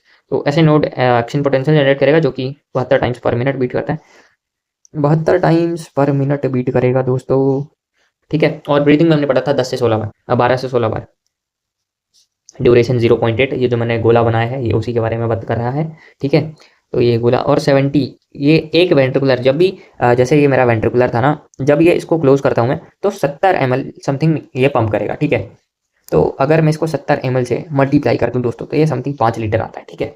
70 से 75 जो भी है एवरेज लिया है मैंने ये, तो ये 5 लीटर समथिंग आता है। तो ये 70 ml जो मैंने मल्टीप्लाई किया इसको हम स्ट्रोक वॉल्यूम बोलते हैं और इसको HB बोलते हैं। सो इसका फॉर्मूला होता है stroke volume multiplied by heartbeat. तो ये मेरे को आउटपुट देता है 5 लीटर का, ठीक है, गिव्स द कार्डियक आउटपुट, और इसको हम कार्डियक आउटपुट बोलते हैं, सिंपल चीज़ है। एवरेज जो है वो 5000 ml या फिर 5 लीटर होता है हेल्दी इंडिविजुअल का। आउटपुट जो है एथलीट्स का, ये जो 5 लीटर आउटपुट आ रहा है, अगर कोई एथलीट है मान लो कोई रनर है तो उसके लिए ब्लड उसका काफ़ी ज़्यादा हार्ट जो है पंप करेगा, ऑफकोर्स बहुत ज़्यादा ब्लड, क्योंकि ऑक्सीजनेटेड ब्लड की बहुत ज़्यादा जरूरत है फॉर द मैक्सिमम एफिशिएंसी, ठीक है। तो उसका क्या है, धीरे धीरे उसका हार्ट जो है अडेप्ट कर लेता है for pumping the more oxygenated blood, तो उसका स्ट्रोक वॉल्यूम जो होता है 70 से और इंक्रीज हो सकता है, जिसकी वजह से थोड़ा बहुत वेरी कर जाता है स्ट्रोक वॉल्यूम या फिर cardiac output, okay.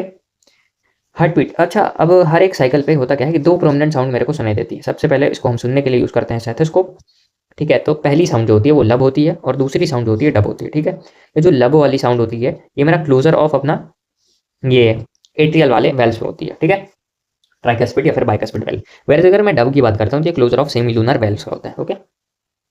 So sound समझने के लिए सबसे बेस्ट है कि जो फर्स्ट साउंड है वो लब आती है एट्रिया वेंट्रिकुलर वाले जो वेल्व है, लाइक ट्राई और बाइकस्पिड वेल्व, इनके जब कॉन्ट्रैक्शन या फिर क्लोजर होता है तो उसकी वजह से लब साउंड आती है। वैसे अगर मैं डब की बात करता हूँ तो वेंट्रिकुलर जब डायस्टोल करता है मतलब रिलैक्स कर रहे हैं, और ये रिलैक्स कब होगा, जब ट्राइकस्पिड वेल्व ओपन होंगे दोस्तों, ठीक है।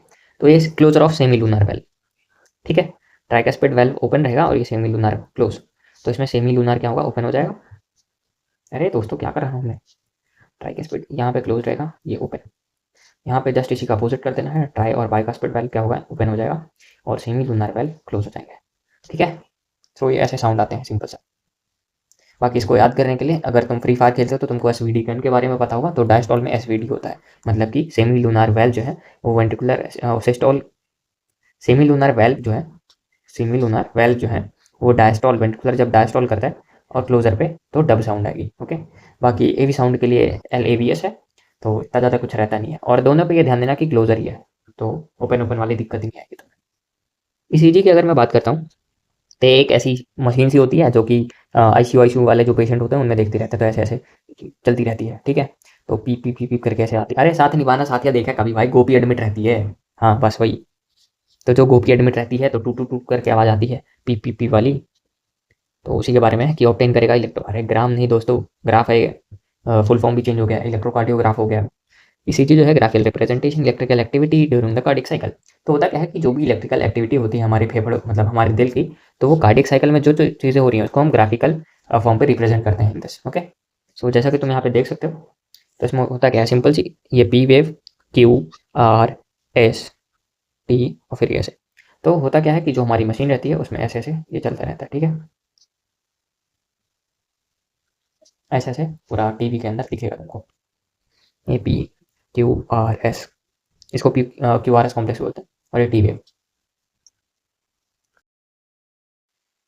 तो जो पेशेंट रहेगा मेरा उस पर कनेक्ट करने के लिए with the machines electrical impulse जो रहेगी, तो 3 इलेक्ट्रिकल लीड्स लगाएंगे ऑन वन ईच, मतलब ब्रेस्ट के दोनों हाथों पे और एक लेफ्ट एंकल पे। ठीक है, दैट कंटिन्यू मॉनिटर करेगा उसका हार्ट की एक्टिविटी। और अगर हमें और डिटेल भाई जानना है कि इसका हार्ट फंक्शन कैसा कर रहा है, तो बहुत सारी हम लीड लगाते हैं to the chest region. Okay, और बाकी ये सारा कुछ, तो each peak of ECG identify करती है फ्रॉम द P से T तक। ओके, सिंपल सा स्पेसिफिक इलेक्ट्रिकल एक्टिविटी के लिए। अब ये जो हरा हरा वाला पार्ट है काफ़ी ज़्यादा इंपॉर्टेंट है, ECG से अगर क्वेश्चन बनेगा तो इसी से बनेगा। तो जो P वेव होती है ना वो एक्साइटेशन को दिखाती है, या फिर डिपोलराइजेशन ऑफ एट्रिया, या फिर तुम बोल लो साइस्टोल। ओके, और जो ये डिपोलराइज वही सिस्टोल ही है, और रिपोलराइजेशन ये मेरा डायस्टोल है, मतलब कि रिलैक्स।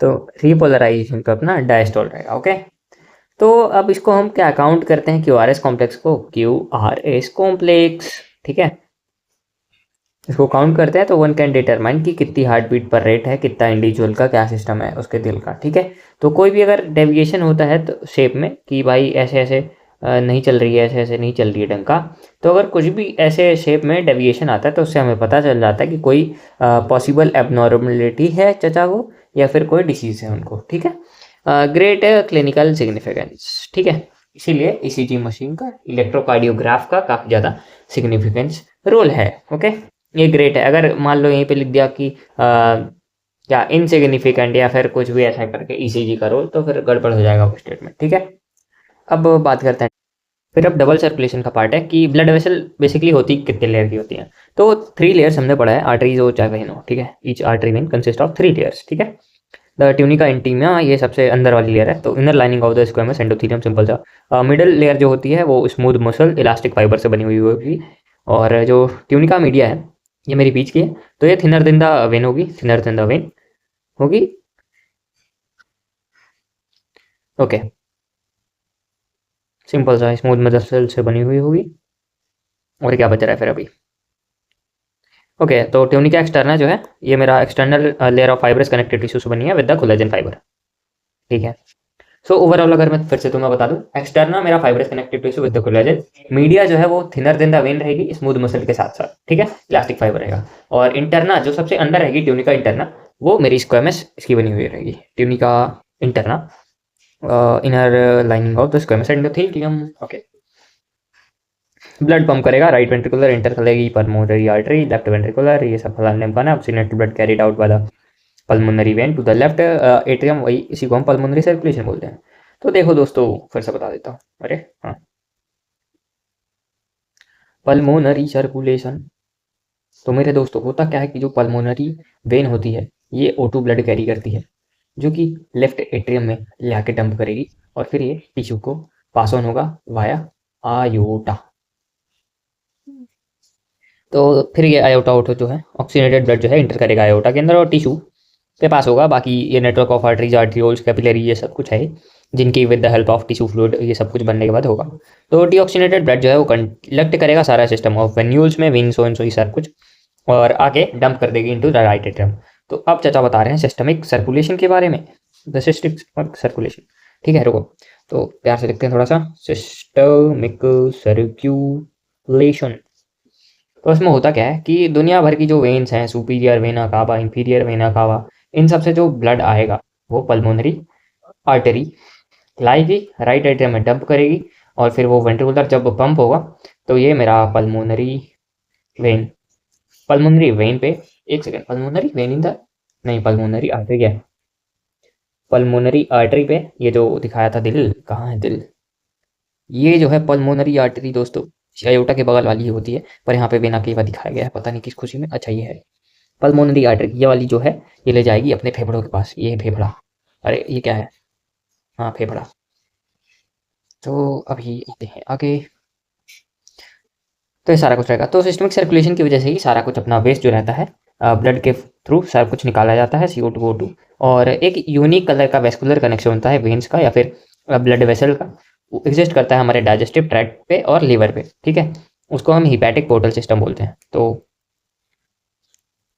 रुको, डाइजेस्टिव ट्रैक्ट एंड लीवर, इसको हम हिपैटिक पोर्टल सिस्टम बोलेंगे। और हिपैटिक पोर्टल वेन जो है वो कैरी करेगी ब्लड, ठीक है वेन्स, हाँ इसको ट्रैक्ट को इंटेस्टाइन भी बोल सकते हो, सेम ही बात है। ये सब कुछ अपना सिस्टमिक सर्कुलेशन के लिए काम करेगी। तो इंटेस्टाइन जो है लीवर का, before it tell to systemic, ठीक है। इसके बाद एक स्पेशल सा है कोरोनरी सिस्टम ब्लड वेसल का, जो कि प्रेजेंट हमारे बॉडी के अंदर, जो कि एक्सक्लूसिव है for the circulation of blood from the cardiac muscles. तो अब दोस्तों होता क्या है, एक और सिस्टम है वेसल्स का, स्पेशली कोरोनरी सिस्टम है, ठीक है। तो अब जो दिल पंप कर रहा है हर टाइम, उसकी जो मसल्स है उसको भी तो चाहिए भाई ब्लड की सप्लाई। तो कार्डियक मसल के लिए एक एक्सक्लूसिव सर्कुलेशन ऑफ ब्लड होता है, जिसको हम कोरोनरी सिस्टम कह रहे हैं, एक स्पेशल कोरोनरी सिस्टम, ठीक है। फ्रॉम द अपना ये सब कुछ चलेगा ये, ठीक है। तो ये वही है, ये पल्मोनरी आर्टरी है, लंग्स पे ले जाएगी, पल्मोनरी वेन है जो कि दिल पे देगी, और ये सारा फिर एओर्टा से पंप होगा, डॉर्सल एओर्टा से, और बाकी ये ल्यूमन ह्यूमन दिखाया गया है। अब रेगुलेशन ऑफ कार्डियक एक्टिविटी बचता है और कुछ अपना ही है, ठीक है। बाकी ये ट्यूनिका इंटरमीडिया और ये सारा कुछ चीज़ है, ठीक है। तो पहले एनसीईआरटी करते हैं फिर समझाता हूँ और मजा आएगा। जो नॉर्मल एक्टिविटीज़ होती है हमारे दिल की, वो रेगुलेटेड होती हैं इंट्रिंसिकली, मतलब कि अपने आप ही होती हैं, ऑटो रेगुलेटेड, ठीक है, by the special muscles of nodal tissue. ये हमारे दिल की बातें कर रहा है, ठीक है। तो हार्ट इज कॉल्ड मायोजेनिक, इसलिए जो हार्ट होता है उसको हम मायोजेनिक बोलते हैं। मायोजेनिक मतलब कि ऑटो एक्साइटेबल, ऑटो एक्साइटेबल मतलब कि जो खुद से ही एक्साइट कर सके विदाउट एनी एक्सटर्नल स्टूमिलाई, कि भाई ऐसा नहीं है कि दिल को तुम थप्पड़ मारोगे तब जाके वो काम करेगा, वो अपने आप भी काम करेगा, अच्छा बच्चा है। एक स्पेशल न्यूरल सेंटर होता है जिसको हम बोलते हैं मेडुला ऑब्लोंगेटा। ये भाई ब्रीदिंग में भी आ रहा था मेडुला ऑब्लोंगेटा, यहाँ पे भी आ रहा है, जो कि मॉडरेट करेगा कार्डियक के फंक्शन को एएनएस से। और जो न्यूरल सिग्नल्स है through the sympathetic nerve part of ANS, या सिंपल सा PNS, sympathetic nerve PNS यूएनएस।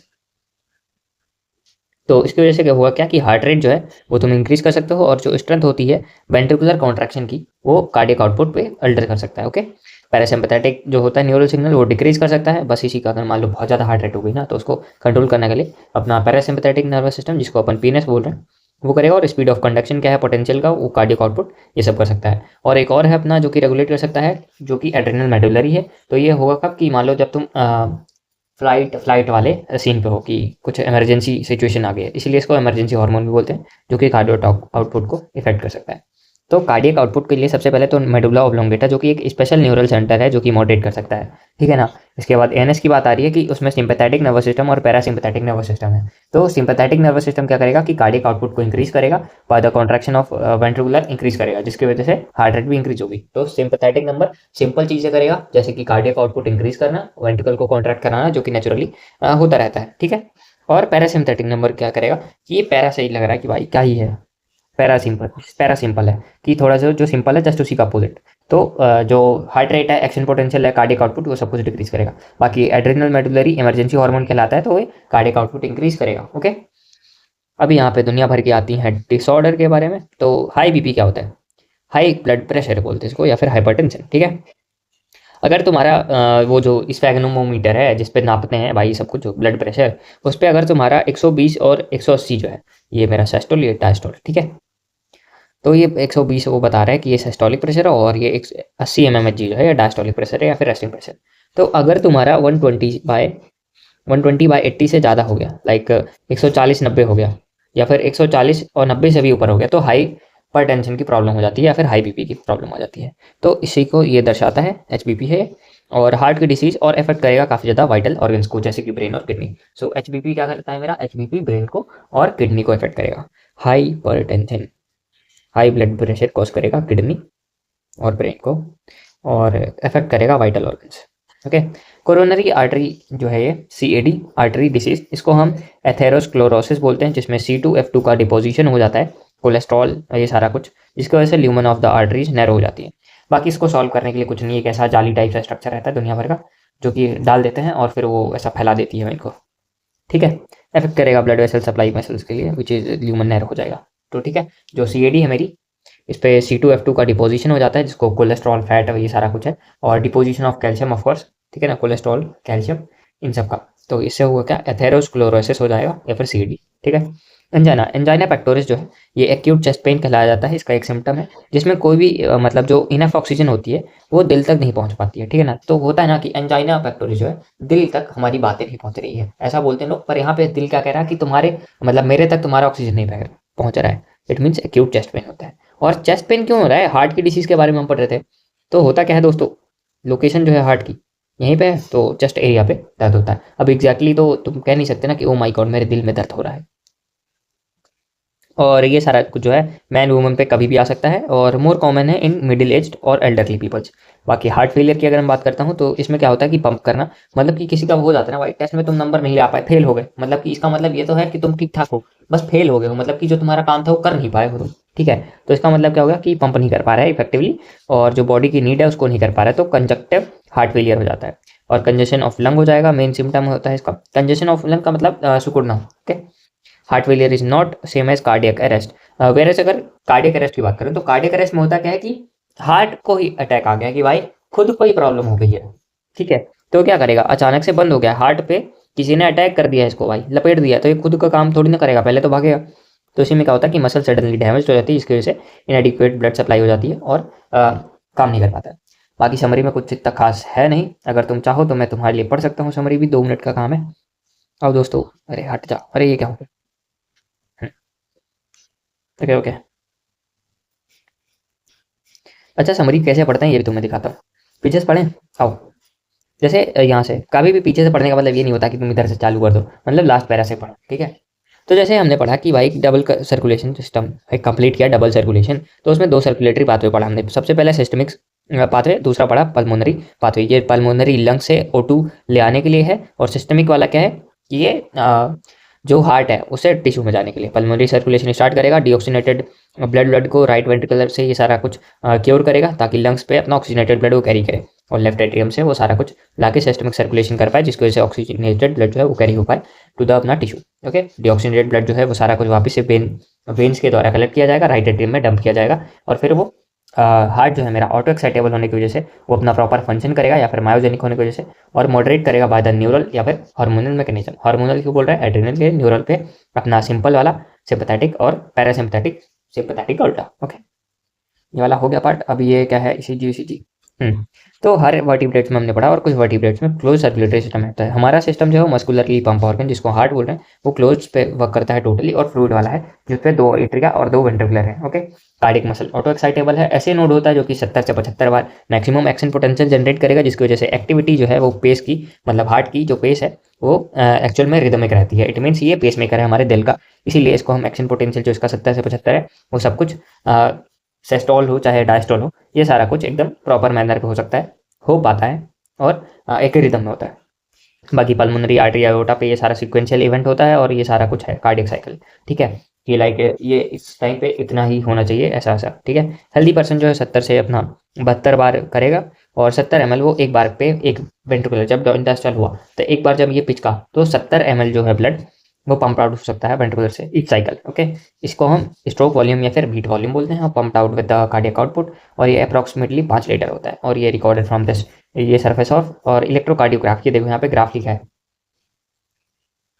By using electrocardiogram, फिर से ग्राम लिख दिया, यहाँ पे भी ग्राफ होगा।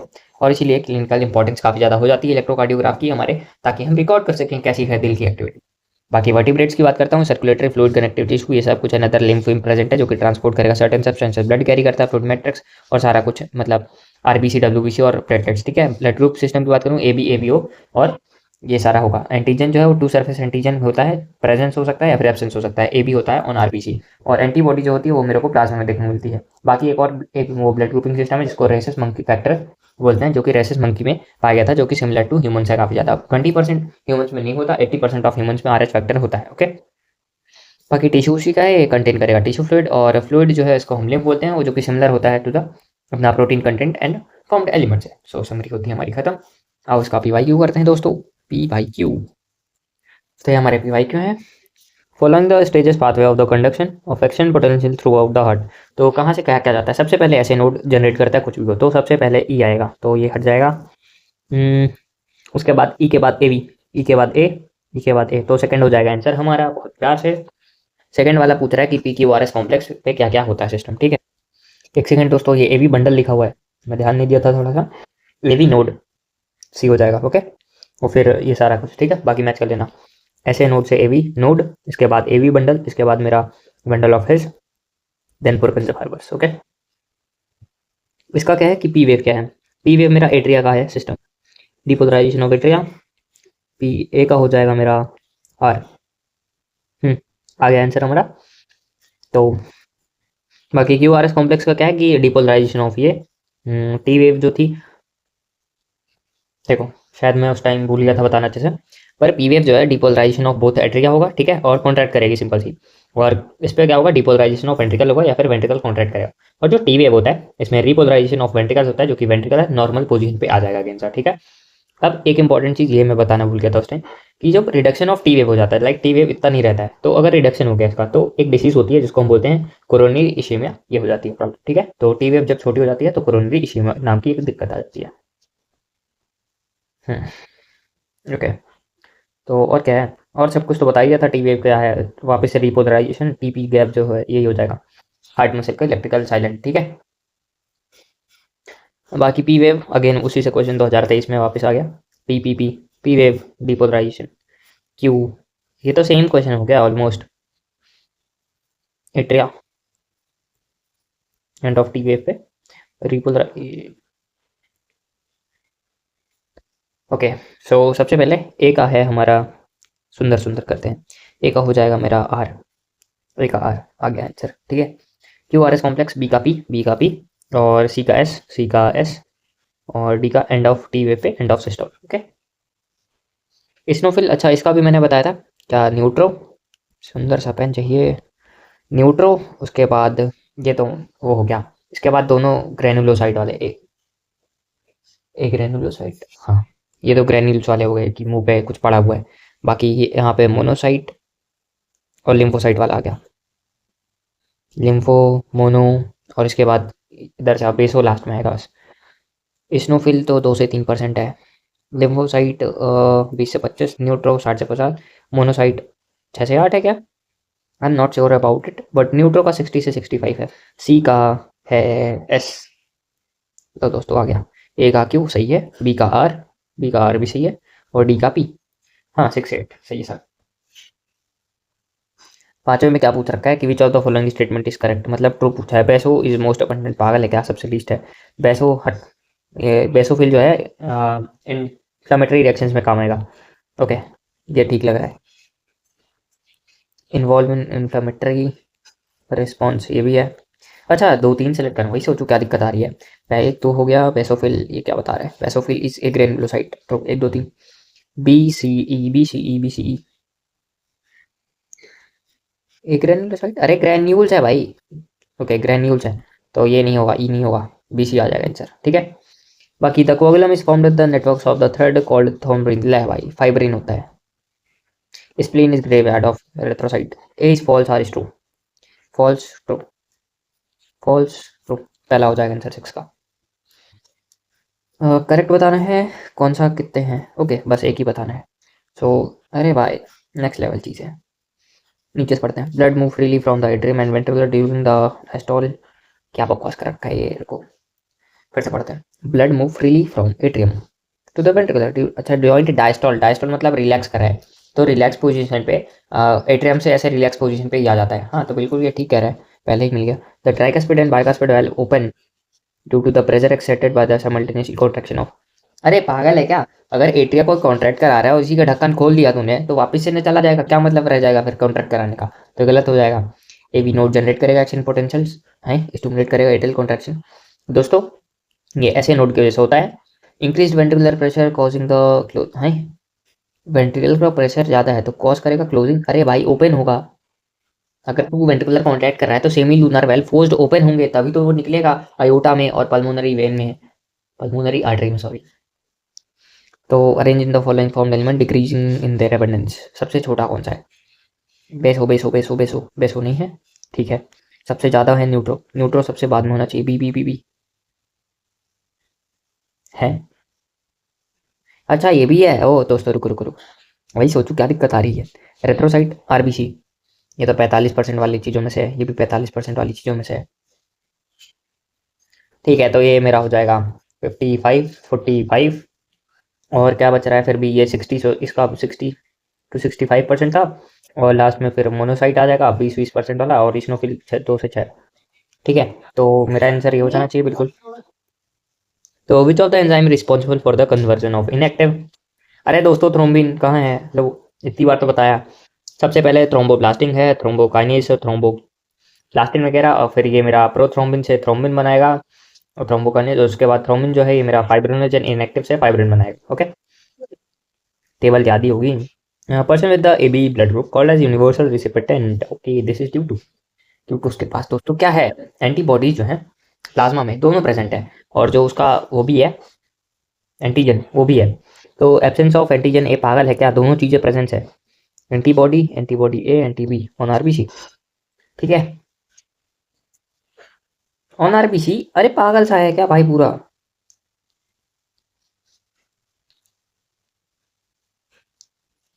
Absence of antibodies anti A anti be in plasma. हाँ, ये ठीक है कि किसी के प्रति एंटीबॉडी प्रेजेंट नहीं है, क्योंकि एंटीजन तो पहले से उसमें है। QRS complex ECG standard depolarisation of ventricle, ये है। ओके, सही किया है मैंने। एक तो ये भी आंसर सही बोल के आंसर गलत कर देता हूँ मैं। पीडब्ल्यू नहीं लिखना चाहिए, हट हट हट। List 1 list 2 correct option. फिर से वही वाला पार्ट आ गया भाई, क्या क्वेश्चन पूछ रहा है बार बार वही। लिम्फोसाइट इम्यून रिस्पॉन्स, डी का बी आ गया आंसर। ठीक है, बाकी सब तुम लोगों को पता ही है। मेरा बेसोफिल बेस है, इन्फ्लेमेटरी रिएक्शंस, ये सारा कुछ आ जाएगा। बी का आर, बी का एस। अरे हाँ दोस्तों, ये हो जाएगा। और ये क्या है? एक आर, स्नोफिल हिस्टामिन, ये वाला कुछ। ठीक है, बाकी न्यूट्रो तो फैगोसाइटिक है, और मोनोसाइट भी फैगोसाइटिक है। डिक्रीज इन कार्डियक आउटपुट बताना है हमको, तो हमें पता है सिंपल का जस्ट अपोजिट पैरा, तो पैरासिम्पथेटिक पहला ही आ जाएगा। बाकी न्यूमोटैक्सिक सेंटर, ये तो अपना ब्रीदिंग वाला पार्ट है। एड्रीनल इंक्रीज कराएगा कार्डियक आउटपुट, सिंपथेटिक भी इंक्रीज कराएगा। कंडीशन कॉज, मम्मी नेगेटिव है, मदर का आरएच नेगेटिव है, पीटस का आरएच पॉजिटिव है। ठीक है ना, अगर नेगेटिव ही होगा बच्चा तब तो कोई दिक्कत ही नहीं है ना। तो मदर नेगेटिव कभी नहीं होनी चाहिए। मम्मी अगर किसी की नेगेटिव है तो उसकी जिंदगी तबाह हो जाएगी दोस्तों, इसलिए अपने मम्मी को पॉजिटिव रखें।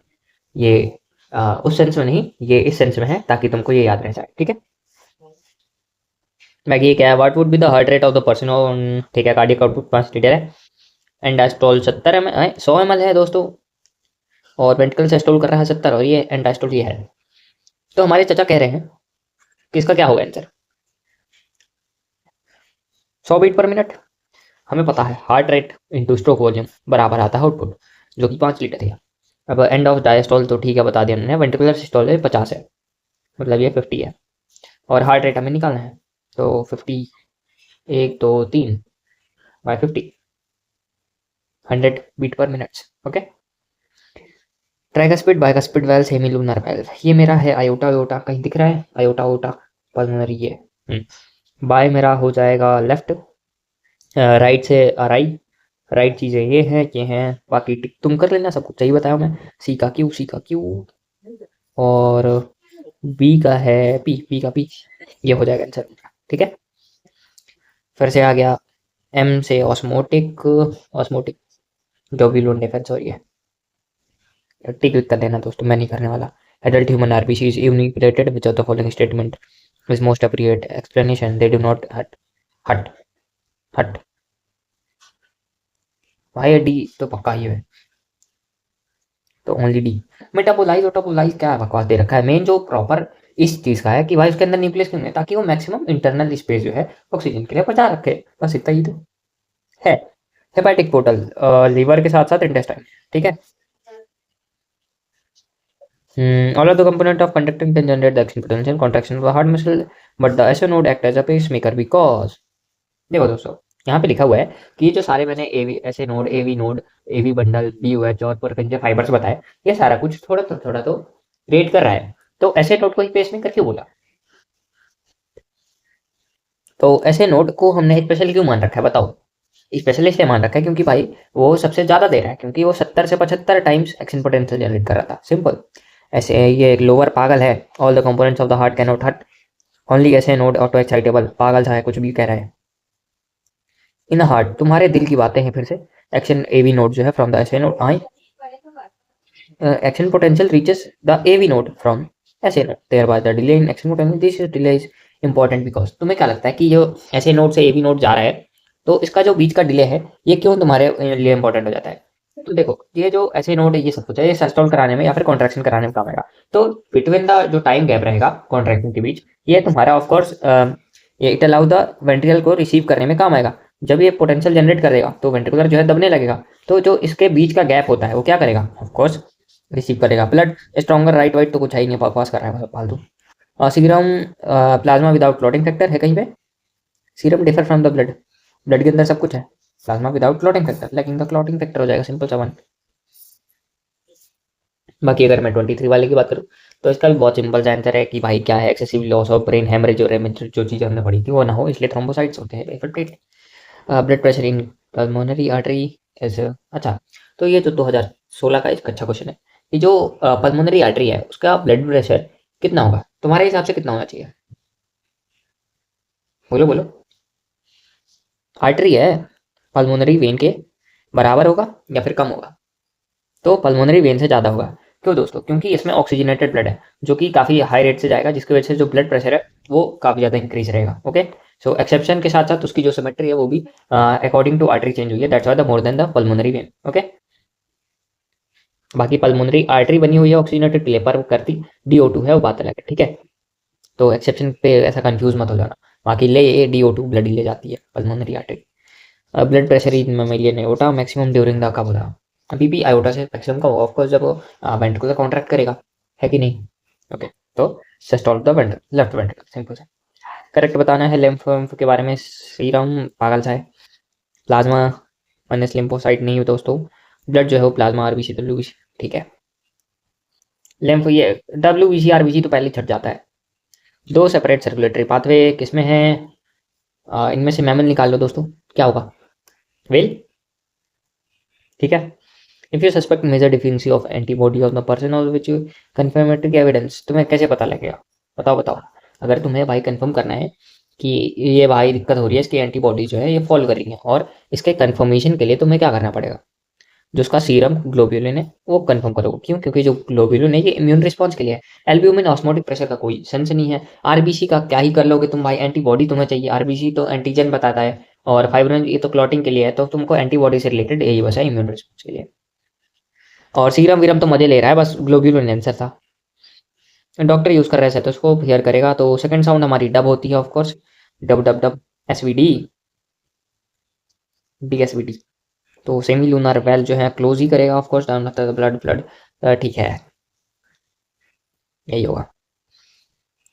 बस इतना ही थे क्या? ओह ठीक है, तो आज का दोस्तों यहीं तक होता है। हम आज समाप्ति करते हैं। आप लोगों से हम मिलेंगे जल्द ही अगले चैप्टर के साथ। तो दोस्तों एक बहुत दुख भरी खबर है आपके लिए, क्योंकि जो मैंने केमिकल कंट्रोल कोऑर्डिनेशन रिकॉर्ड किया था आप लोगों की डिमांड पे, वो मेरे टैब की हालत थोड़ी सी अच्छी थी, तो मुझे डिलीट करना पड़ गया। तो वो गलती से जो मैंने सारा कुछ डिलीट कर दिया ये सोच के कि मैंने न्यूरल का किया है, तो उसको मैं फिर से रिकॉर्ड करके आप लोगों के लिए डालूंगा। बाकी